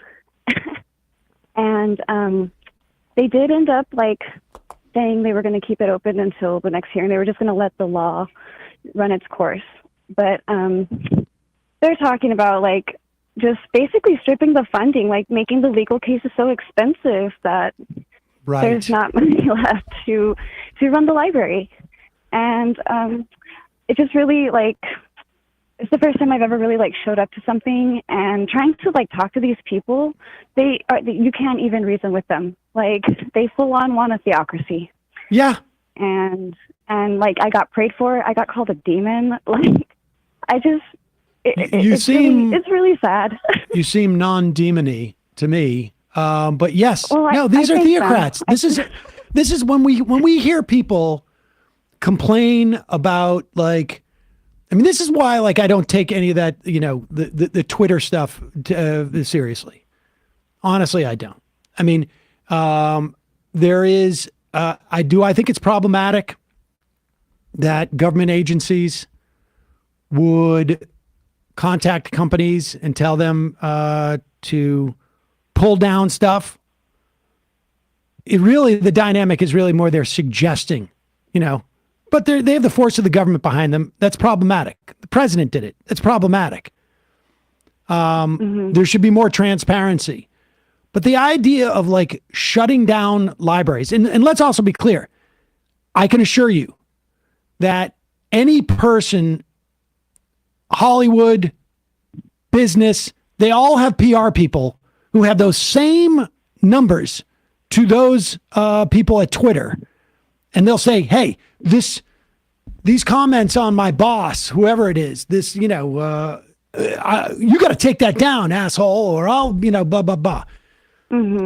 This stuff, when we're attacking libraries, when we see theocrats attack libraries, when we see theocrats ban books, when we see them change books in, when you change history books in Texas, it happens throughout the whole country because of our capitalist system of profit over everything else. We've got things like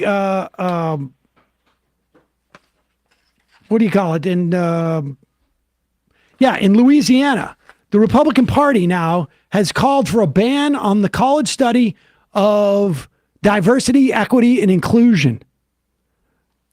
There's no institution of higher learning in the state that should be basically studying racism. Right. And this is like full on authoritarianism. You want to call it fascism, you want to call it authoritarianism, you want to call it Christian nationalism. This is a real problem. And no, it really is. And it's not going to stop in one place in Texas. That's going to give the ideas for other places. And this dynamic, when they start to figure out, like, hey, if we threaten lawsuits, I mean, that's what's happening in Florida. That's the way that the Florida laws work with Don't Say Gay, is that school districts know that they can go bankrupt. And so they start to, they don't need to be censored. They self-censor. Mm-hmm. And all these people who are complaining about Twitter, in one fashion or another, are supportive of Peter Thiel and his project. And this guy, was like one of the OG lawsuit, a publication out of business, regardless of the validity of the lawsuit. I mean, this is the dynamic that we're going to see play over and over again. But the people that show up to support these these policies or laws or whatever, they're gross. Like, and I had to tell these women, because their argument is like, we're trying to protect children, and that's where I was just like, this, you can't tell me like this is about protecting children at all when you guys just voted to, or the Republicans, just voted to ban abortion in our state. So now these children who end up getting pregnant are forced to become parents, and their childhood is stripped of them.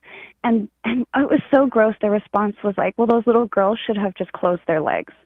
And just let me know just how ignorant like they really are. And that's just what I told them. I was like, you're all just really like, you're scared of sex, you're scared of science, and like you're just ignorant. And it's really, I mean, the bottom line sad, is, honestly, Sam, the bottom line is you're not going to largely, in terms of like just the return on investment in trying to argue with theocrats and authoritarian followers like this is low.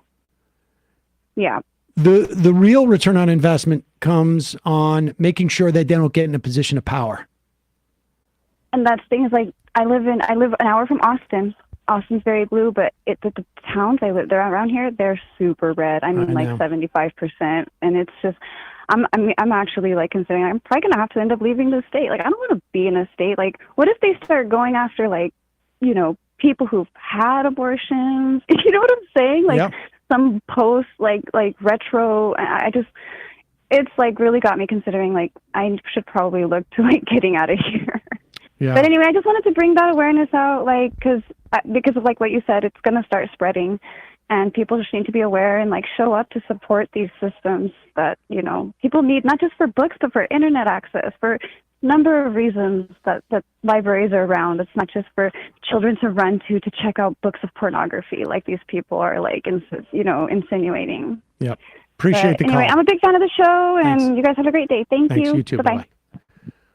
Just got an IM also saying that the caller mixed up the letters for the U.S. Palestinian Community Network. It is uspcn.org.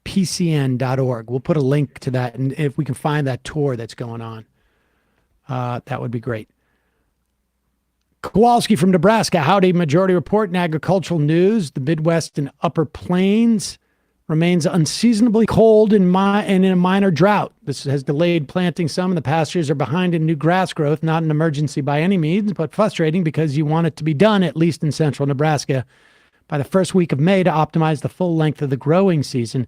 Southwest U.S. is in much better place than a year ago with more moisture. The rest of the temperate zones look fine, but Russian, Ukrainian production is still obviously hard to judge. Lastly, keep an eye on Sudan, with the Egyptians facing water shortages and the Ethiopian civil war dying down. The region is a tinderbox.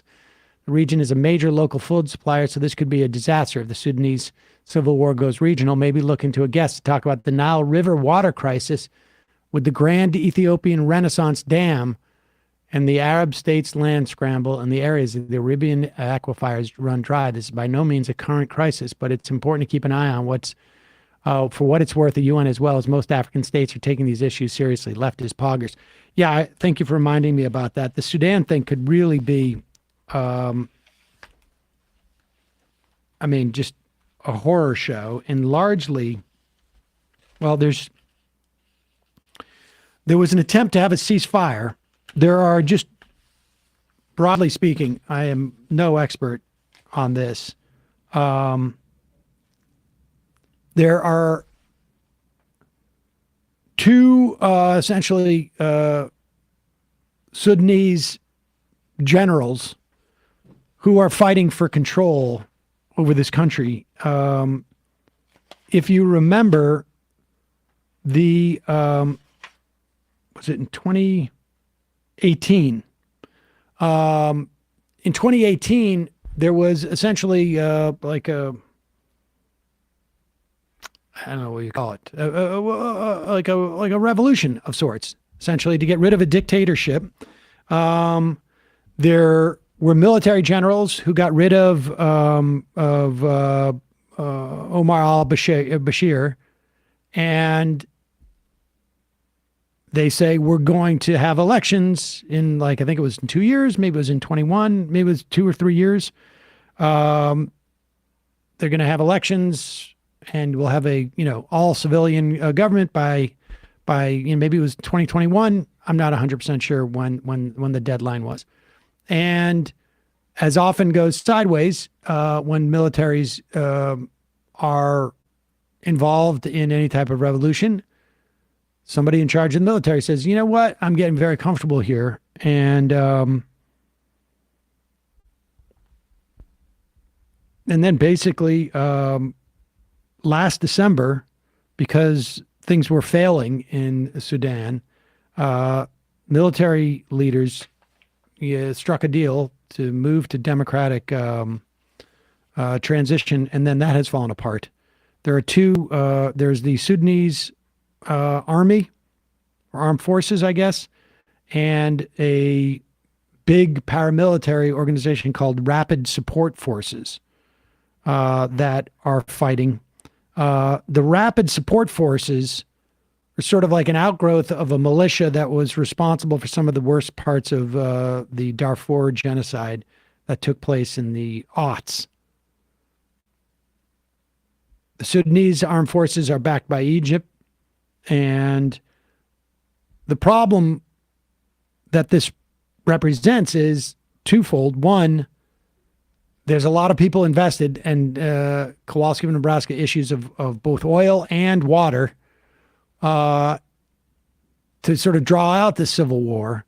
And the other part that is really dangerous is that because of what was taking place in Somalia, where there's, famine, if not near famine, if not famine conditions, and Ethiopia, you've got all the NGOs in the UN, all their resources are tied up in these two countries.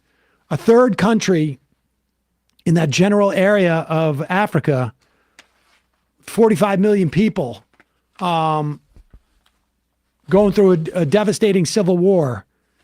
It could be just an incredible tragedy, and not only the sort of like knock-on implications that could happen in terms of just broader regional stability. So, I mean, I don't know what the solution is to it, but keep an eye on that.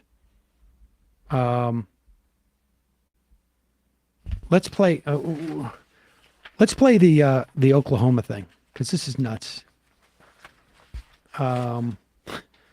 It's just amazing to me, like how much of this insanity is going on here. Where did I have the description of that? I mean, this is, and to his credit, I guess, I don't know how he would avoid this, but Kevin Stitt, the governor of Oklahoma, has already called for an investigation into this. An Oklahoma-based newspaper, the McCurtain Gazette News, somehow obtained audio of multiple local officials discussing their desire to kill journalists. And this isn't just like, God, I wish that guy would die. This guy's talking about, like, I know a couple of hitmen. And it's about, and for a little bit more context here, it's also about a specific journalist from this newspaper who was obtained audio after this county commissioners meeting where they were talking about him because I think he was filing a lawsuit against them for some, I don't exactly know what reason, but like they are like discussing him being kind of a thorn in their side. Right. And of course, we should also say that they're also upset about how black people have more rights than white people because white people can't lynch them anymore. So white right to lynch is being curtailed. Listen to this audio. It's really nuts.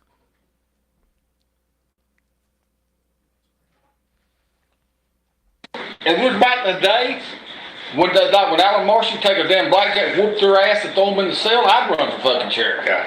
Well, it's not like that no more. I know. I'd take them down here on Mud Creek and hang them up with the damn rope. Yeah. But you can't do And the that. thing about it is, they got more rights than we got. Pause it. All right. Did you hear that? It was back in the day. You'd beat the hell out of a black guy. You throw him in the jail. The other guy says you can't do that no more. Yeah, I know it. Used to be you take him back to Mud Creek, you hang him up. Now you can't do that anymore because they got more rights than white people. This is Jim just talking amongst themselves. It was back in the day when Alan Marshall take a damn blackjack, whoop their ass, and throw them in the cell. I'd run for fucking sheriff. Yeah. Well, it's not like that no more. I know. I'd take them down here on Mud Creek and hang them up with the damn rope. Yeah. But you can't And do the that. thing about it is, they got more rights than we got. What they really don't know is they. And that's the thing about it. 20 years ago, I would have done something like that. I mean, 20 years ago, I wasn't in a political position. You know? They're insignificant in my life. Yes. Really, they bring The old saying is, you know, what goes around goes around. It will. I told you it will. Yeah. I know we're two big deep holes. Pause it for one thing, too. I mean, just to contextualize this. Now, I don't know where McCurtain County is, but in 1921, as we were, this country was going through really the height of the fictionalized version of what the Civil War was about. We've had, by 1921, we had multiple, I feel like every day we hear about another one, you know, because the history is uncovered, or I learn about another one, I should say, of attacks on black people, particularly black people who have amassed wealth or middle-class status or political power, South Carolina, Texas, North Carolina, I mean, all across really the South. Over the course of the, 50 some odd, 55 years from the Civil War. By 1921, you've got 6% of the U.S. population card-carrying members of the KKK. And there's a huge attack in Tulsa, Oklahoma, on a black neighborhood that, a middle class and, relatively wealthy black people. There's been a lot, I think written about that, at least in the past couple of years. But that was, all right, continue with this, just to give you context of how, I know that the racism is over in America, but hundreds of residents in in Tulsa were killed, and something like over 1,000 homes, burned down. Yeah, an entire district of Tulsa just basically razed. Significant in my life. Yes. Really, they bring the old saying is, what goes around goes around. It will. I told you it will. Yeah. I know where two big deep holes are here, and I got an excavator. These are pre-dug. Yeah, but the thing of it is, we actually told the truth. I've known 2 or 3 hitmen that were very quiet guys. Yeah. And would cut no fucking mercy. Yeah. In Louisiana, because it was all mafia around Yeah. Louisiana. Yeah, but here's the reality. If the hair on his wife's head, Chris Willingham's head, or any of those people that really were behind all that, if the hair on their head got touched by anybody, Who would be the bad guys? Who you blame for? Yeah. On a burnt body, we wrap it up in tinfoil to preserve the body and stuff like that, and we get all the body parts and stuff like that. And Kyla was out there too. All the body part. Oh, she come apart. Yeah, just the burnt bodies. I know. I picked up on. And They really Kyla, fall apart when they're burnt? and yeah. Have you ever had barbecue? That's another. Yeah. Same. I'm hungry. So they're just talking about, I guess, the journalist and the Chris family. Willingham, and his wife. They're saying. And they're saying anybody touches a hair on the head, who's going to get blamed for it. Even though they're talking about, like, we go out there and just dig a couple of big ditches. And then some other guy says, I know a couple of two or three hitmen in Louisiana mobbed up there. They're quiet guys, but they're really, vicious. And then the other guy's talking about, you burn a body, it all falls apart and you really can't trace it. They're just, having fun, sitting around, musing. Maybe they're trying to impress each other. I know somebody who can kill the people. Just lightly musing after a county meeting about. Turns out there's somebody else in the office who thinks that they're douchebags, which is helpful. Cancel culture. Can't believe these people are being canceled just because of what they said. By their own governor, their own Republican governor. Yep. But don't forget, folks, no racism. Racism is over.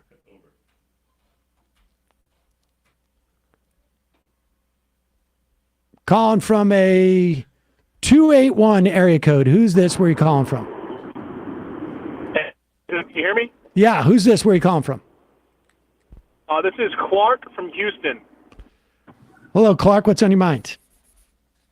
Well, I had a concern with the ramping up of like the eradicationist rhetoric the Republicans have against trans people. Yeah. I feel like they're gonna, when they get the chance, turn all of that vitriol towards other minorities if they're not put in the check. I mean, yeah. I mean, that's like more so than they've already done. Well, I don't know. We just hurting a couple of Oklahoma county officials bemoaning the fact that you can't lynch people anymore. But be more specific about what you're talking about. To give a specific example, there was a law passed through the Tennessee Senate, I believe, that said that you didn't have to solemnize a religious union solemnize a marriage based on your religious preferences. I think laws like that are made very, very vague so that the basic rights that people enjoy can be just taken away from them arbitrarily. Oh, if you're saying that they're going to come from marriage equality, I agree. But I think they're going to do more because the Florida bill, where if you do a sexual crime to a child, you can be punished by death, but they don't strictly define what that is. I have a feeling they're going to say, oh, if you're black and you sag within 30 yards of a child, you get your head lopped off. I mean, I think they're going to go. I don't think there's a limiting principle. I mean, I don't know about the specific legislation, but yes, of course they're not going to stop. But this is I read that piece earlier from the New York Times. They just keep putting stuff up against the wall, and we should say by stuff I mean attacks on people who are politically, socially, economically marginalized. And they just see what resonates with their own people.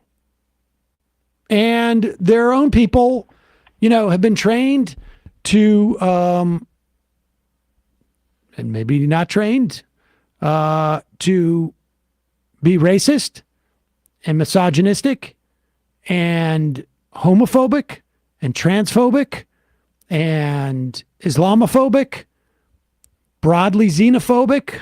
Unless, there's something, in particular that they find that they can use. Yeah.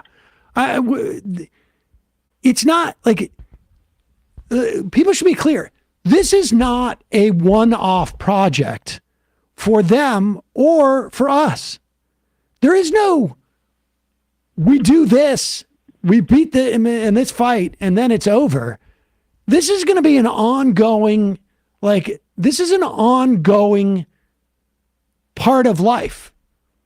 It's like, taking the garbage out. You take the garbage out, there's going to be more garbage there in a couple of days when you got to take it out to your bin outside. That's the way this is.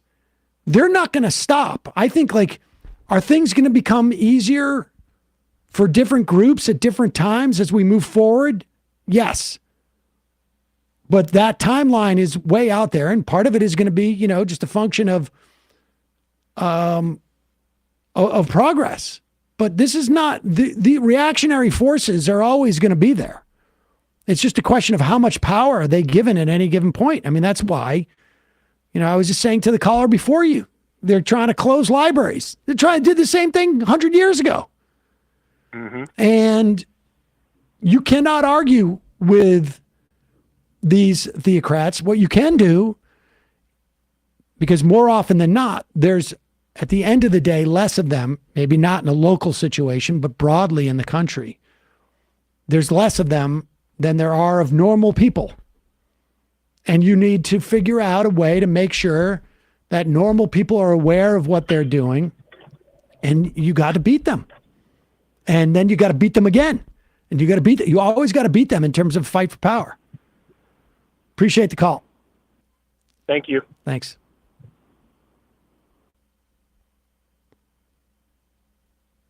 All right, we're not going to have time for any more calls because I definitely want to get to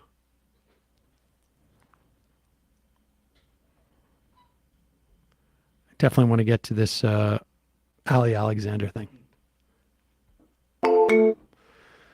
Starfox, Sam, did you see last week the North Brookfield Board of Selectmen rescinded a permit for this year's Pride event, specifically the drag enforcement deeming it adult entertainment? Please join your local school boards and city councils. Whatever open positions are available, from dog catcher to president, this is a battle we need to get involved with at every level. The only shelter trans folks have now is their allies, and we need to do better. Left is best. Is that North Brookfield, Mass? Jesus. But it's true. You got to, folks got to get involved. You run for something local. It's becoming more and more important.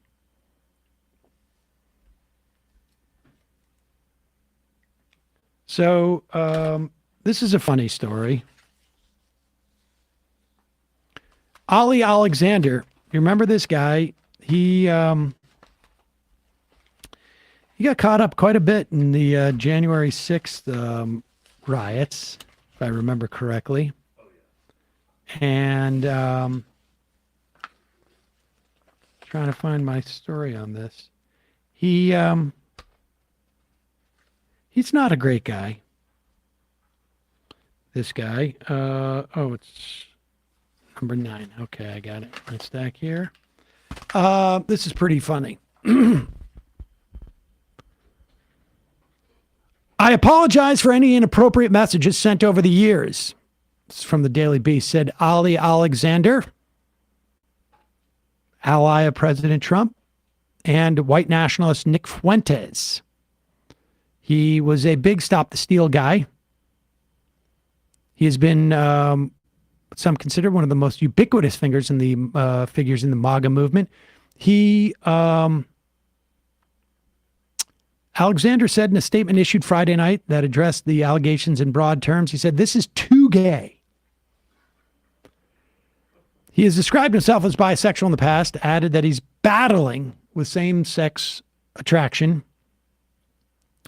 Apparently, he targeted, 15-year-old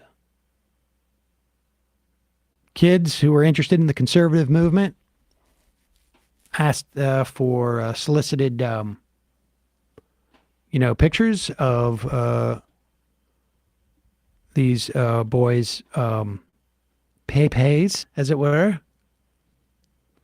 I apologize for any inappropriate messages sent over the year, Alexander wrote, adding later, when I flirted with others or others have flirted with me, I flexed my credentials or dropped my corny pickup lines. Other times I've been careless and should have qualified those coming up to me's identity during flirtatious banter at the start.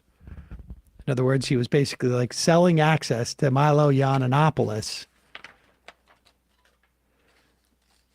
Daily Beast writes, rumors about Alexander's alleged sexual behavior toward younger men have circulated in conservative online circles since at least 2015, but they reached a new level last month after Milo Yiannopoulos turned on Alexander after Alexander and Fuentes pushed him out of a potentially lucrative position in Kanye West's nascent presidential campaign, which also fell apart. Very little honor amongst thieves. Do we have the first image that Milo Yiannopoulos?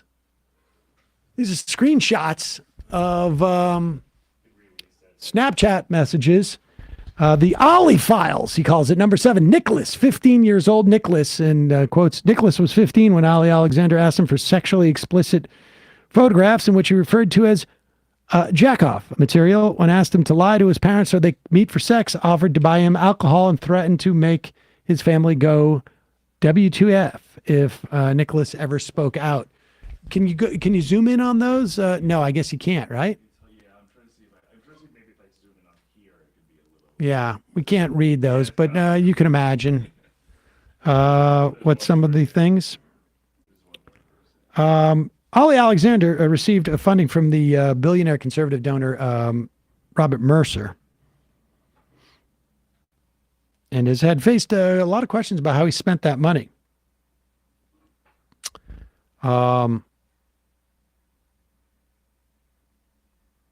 He also approached a 15-year-old boy in Colorado. Ali says, send me a snap. I guess you can actually take screenshots of Snapchats. Is that right? Yeah. I could never figure out how Snapchat worked. I tried to follow Mila when she was on it, and I couldn't even like spy on her. I didn't know how to do it. The interesting thing is that Ali Alexander is a compatriot of Nick Fuentes. And one of the guys that Ali Alexander was targeting, this guy Duncan, who's now 21, has become a relatively high-profile member of Fuentes' racist America First movement, going by the name Smiley. They were all on Richard Spencer's podcast. He's the famous white supremacist. Most famous, I think, for getting punched in the face and dropping quite hard. Duncan said he believed Fuentes knew about the rumors about Alexander's alleged solicitation of nude photos. I think Nick is 100% aware, Duncan said on the podcast. I would bet, if I was a betting person, that Nick is 100% aware of Ali Alexander's sexual orientation and also of his trying to procure pictures of that ilk.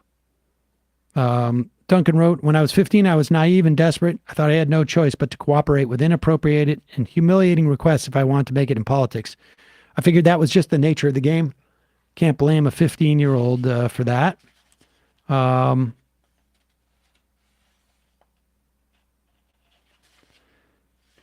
But apparently, this is interesting. Johnston, this is another guy, Lance Johnston, who was 17 years old in the summer of 2019. Alexander started to engage in the same behavior, trying to solicit eggplant emojis. This one here, it says, show me your eggplant emoji. He responds, what's that? And Ali supposedly goes, OMG, dick. Yeah. He blocked Alexander, took a screenshot of the exchange, was fearful of raising the issue on the far right because there's a lot of this stuff that obviously goes on. You don't want to get Matt Schlapped. Isn't that was? Yeah. Then Johnston's friend publicized the screenshot. Alexander said, I can have any conversation I want with someone who's 17. And that's when they all achieved fame. Johnston said that Fuentes asked him to say in a text message to Alexander that the screenshot had been doctored and apologize. Presumably that text message could then itself be screenshotted and used to discredit Johnson. Nick personally asked me to apologize to Ollie for supposedly faking the messages. Fuentes denied Johnson's claim about him in an email to the Daily Beast. I never offered Lance Johnson a job, nor did I urge him to disavow that screenshot. I think Nick Fuentes is a liar. That's what I think. This is just my opinion. Yiannopoulos wrote in a January text to Fuentes, Alexander wants to come to your events to have sex with underage boys. Snap out of it. Fuentes said he disavowed Alexander's actions and called them gross, but accused Yiannopoulos of sitting on the claims until he could use them to get revenge on his rivals from the West campaign. Fuentes also blamed Duncan and Johnson for flirting with Alexander to advance their careers. It is possible that this 15-year-old and 14-year-old and 17-year-old flirted with a 30-something-odd-year-old man. I don't know if that's the case, but it still seems rather inappropriate for a 30-year-old man to be targeting these people. To be making the overtures? Yeah, I think so too. Fuentes added that the real victim in this entire saga is me, Fuentes said. Self-pitying poster referred to himself as an incel, internet slang for involuntarily celibate. Seems like everybody got what they wanted except me. The incel is now somehow being blamed for things I had nothing to do with. I don't think Fuentes could be an incel right now. But my understanding is that that's not always been the case. I think Fuentes probably does not want to be identified as being not straight. And so chooses to identify himself as an incel. And he could very well, as Ali Alexander is saying, that he's been trying to stifle same-sex attraction. That could be something that's going on there with Nick Fuentes. So it's conceivable he's an incel right now. That doesn't necessarily mean that he didn't have a relationship with at least one other person who's of the same sex. Now, I don't take outing people lightly. Although I sort of feel like if you're going to attack people for being gay, which he has, it's broadly said that, homosexuals should also go by the way of Jews. That it's more than hypocritical. If you have identified yourself or been in a same-sex relationship, I would say that would be incredibly hypocritical. But sometimes people hold on to evidence and stuff like that, deploy it like he's claiming Yiannopoulos did when it really benefits them, or when they think that it could do the most damage. Right. And when those opportunities arise, then those people deploy the documents or the evidence that they have. It doesn't necessarily have to be documented evidence. It could be screenshots of letters written to other people and gifs and photographs of people together. I'm just saying, based upon this story, we know that people do that. He's claiming Yiannopoulos did that. They deployed it just when it was advantageous to Yiannopoulos and could do the most damage to Ali Alexander. That could happen to anybody at any time if there's substantial truth to it. So, but then this also always, we always say this too, but of course it only is another arrow in the quiver of the, who are the groomers really, right? Who are the well, are the real no, I'm this is not necessarily if two people are the same age, it's not grooming. Well, with Ali Alexander. Yeah. With Ali. No, not with without a doubt. Without a doubt. I mean, there's a lot of projection in this. Yeah. I mean, I think, it's pretty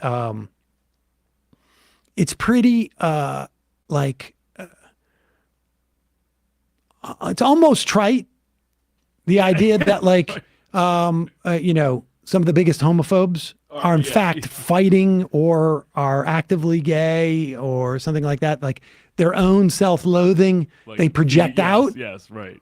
And certainly in earlier eras where it was really hard to come out because of, parents would disown you, friends would disown you, that you would get mocked. It was actually a physical danger. A lot of things that frankly, like transgender people face now, gay people faced in the past. I would imagine for some people fighting their own personal demons, it's even that much harder. Or if their political career or whatever their career or they perceive their career to be would be in some way inhibited by, the revelation that they were gay, it would be, problematic. But if I think about Nazis, there was also there's been a lot of research suggesting that, some of the Nazi leadership was, were closeted at least. And, they were one of the ways that you get people off the scent of maybe whatever, and the way you hide from your own sort of feelings that you're somehow doing something wrong or illicit or transgressive is you demonize other people. But who knows? All right, let's do some IMs. People, like I say, they will deploy that stuff when it's really the opportune time. Sometimes that time doesn't come for a while. Based upon what I'm reading about Yiannopoulos in this piece. Colin from Maryland, my cedar seeds are being planted later today. Got them yesterday and soaked them overnight. Can't wait. Yes, make sure that they're soaked enough that they drop down so that you know that they've been soaked through. Tack Thumb, hey Sam, I want to buy some of your seeds, but I have absolutely zero experience growing anything like that. Is there any kind of tutorial I can look up that you'd recommend? On the site, you can actually there's a grow guide, but you also just Google it. People have it all over YouTube. Owen from Los Angeles, students across California State University have petitioned to unionize with the California State University Employees Association. There are about 10,000 student employees working at CSU schools. Awesome. Fruity Dinosaur. If the Supreme Court is able to decide that the FDA made a mistake with approving a drug, what's stopping them from rescinding literally any regulatory body's ruling anytime they want? I agree. Shelby from Phoenix, who's the acting senior senator for the state of California? It's definitely not Feinstein. Joe from Seattle. This report is from 2017. About congressional members getting Alzheimer's prescriptions. Yeah. Golden Oyster Cult. If the Supreme Court effectively outlaws abortion. Oh, yeah. Okay. We did that. Detroit Devon. We need age caps for elected positions. We have age minimums. We need age caps. I mean, there's an argument there for that. I think there's an argument for that. John from Colorado. Not sure if this needs to wait until Matt is back, but I feel Benny Boy's stupid I have testicles would make a good soundboard clip. Yeah, actually, will you flag that? Yeah, for sure. Fidel Cashflow. Can't we just give Republicans a taste of their own medicine, pun intended, and have a judge strike down the approval of Cialis or Viagra? Could happen. Emma's Bookie. Sam, haven't you said in the past that Jeremy Peters' main job at the Times is to peddle conservative movement ideas into the mainstream? I don't know if I've said that about Jeremy Peters, although it seems relatively accurate to me. Militant apathy.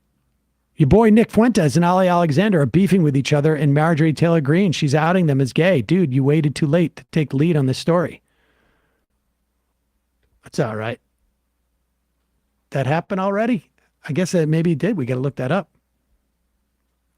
Yeah, I think I think they're all getting involved because MTG said that Alexander should be investigated, and Milo is her intern, I think, or was her intern at some point. So they're sort of like, those are the factions, I think. I think Fuentes is now trying to like screw with Milo. Great.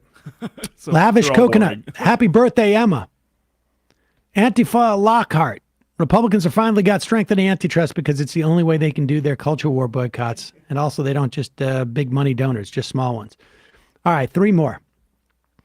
Bob reminds me of those LA City Council tapes. Yes, indeed. These are a little bit more incendiary, but yes. Hugo's Burgers. Just a quick note for the caller. It's, USPCN, not UCPCN, which take you, okay, gotcha.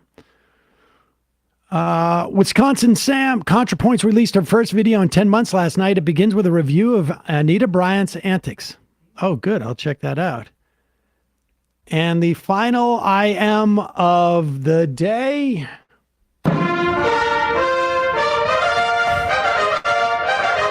Chris Burdick, Ben's Hollywood illusions will be forever shattered if he finds out Paul Lynn was gay.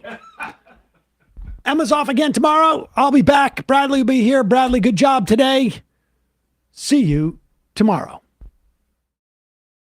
It might take all the strength I got to get to where I want, but I know somehow I'm gonna get there.